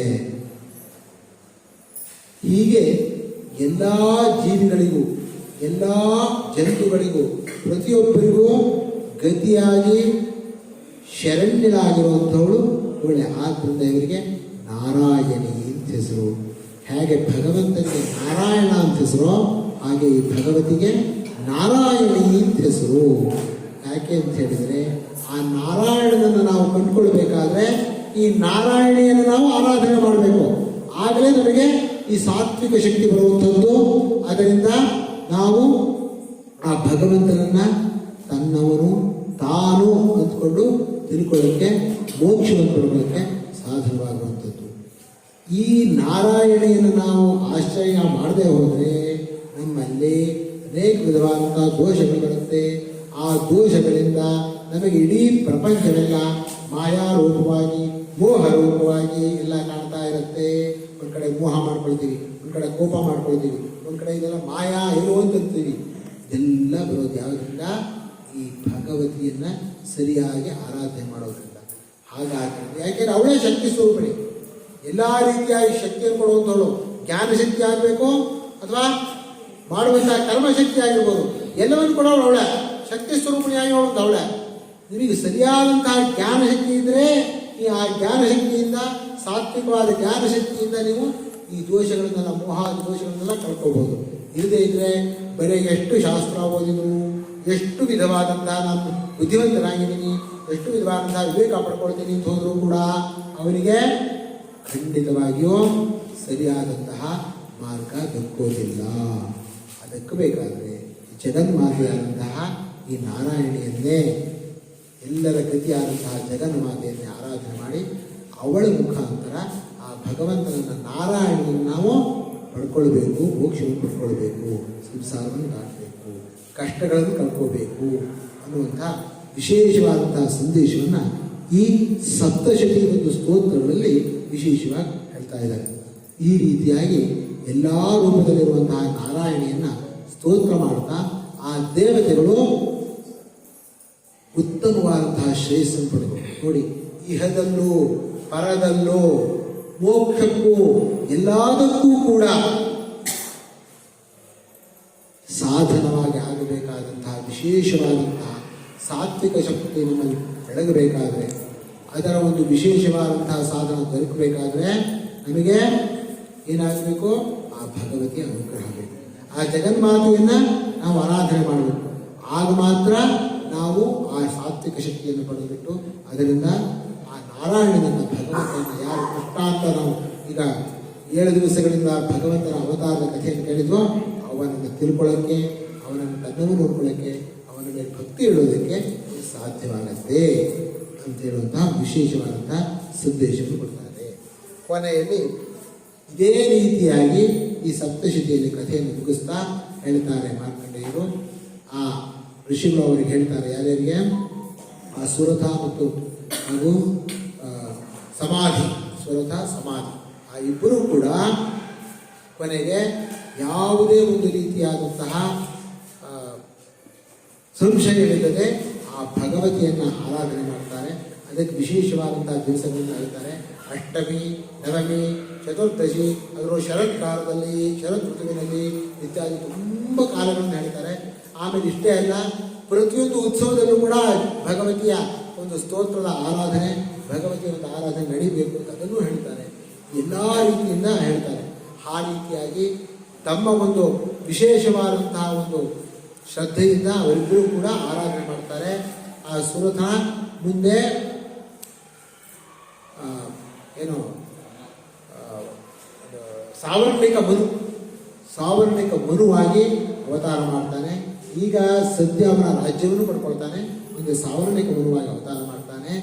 ಆ ವೈಶ್ಯಾಯನೋ ಅವನು ಕೂಡ ಯಾವುದೇ ರೀತಿಯಾದ ಮೋಹಾದಿ ದೋಷಗಳನ್ನು ಬಿಟ್ಟು ಭಗವತಿಯ ಆರಾಧನೆಯಿಂದ ಆ ಮೋಹಗಳನ್ನೆಲ್ಲ ಕಳೆದುಕೊಂಡ್ಬಿಟ್ಟು ಸರಿಯಾದ ವೈರಾಗ್ಯದಿಂದ ಆ ಭಗವತಿಯನ್ನು ಆರಾಧನೆ ಮಾಡಿ ಅದರಿಂದ ಭಗವಂತನಾದ ಪರಮಾತ್ಮನ ಸರಿಯಾಗಿ ತಿಳ್ಕೊಂಡು ಅವನು ಕೂಡ ಮೋಕ್ಷವನ್ನು ಹೊಂದ್ತಾನೆ ಅಂಥೇಳಿ ಈ ರೀತಿಯಾಗಿ ಕಥೆಯನ್ನು ಮುಗಿಸ್ತಾರೆ. ಈ ರೀತಿ ಆ ಭಗವತಿ ಜಗನ್ಮಾತೆ ನಮ್ಮೆಲ್ಲರಲ್ಲೂ ಕೂಡ ಸರಿಯಾದಂತಹ ಅನುಗ್ರಹವನ್ನು ಕೊಟ್ಟು, ಎಲ್ಲರಿಗೂ ಅನುಗ್ರಹವನ್ನು ಮಾಡಿ ನಮಗೆ ಸರಿಯಾದಂತಹ ವಿವೇಕವನ್ನು ಕೊಟ್ಟು ಆ ಭಗವಂತನನ್ನು ಭಕ್ತಿ ಮಾಡುವಂತೆ, ಆರಾಧನೆ ಮಾಡುವಂತೆ, ನಮ್ಮೆಲ್ಲ ಕಷ್ಟಗಳನ್ನು ಹೋಗಿಸುವಂತೆ ಎಲ್ಲ ರೀತಿಯಾದಂತಹ ಸನ್ಮಂಗಳವನ್ನುಂಟು ಮಾಡುವಂತೆ ಅನುಗ್ರಹ ಮಾಡಲಿ ಅಂತ ಹೇಳ್ತಾ ಒಂದೆರಡು ಮಾತನ್ನು ಮುಕ್ತಾಯ ಮಾಡ್ತೀನಿ.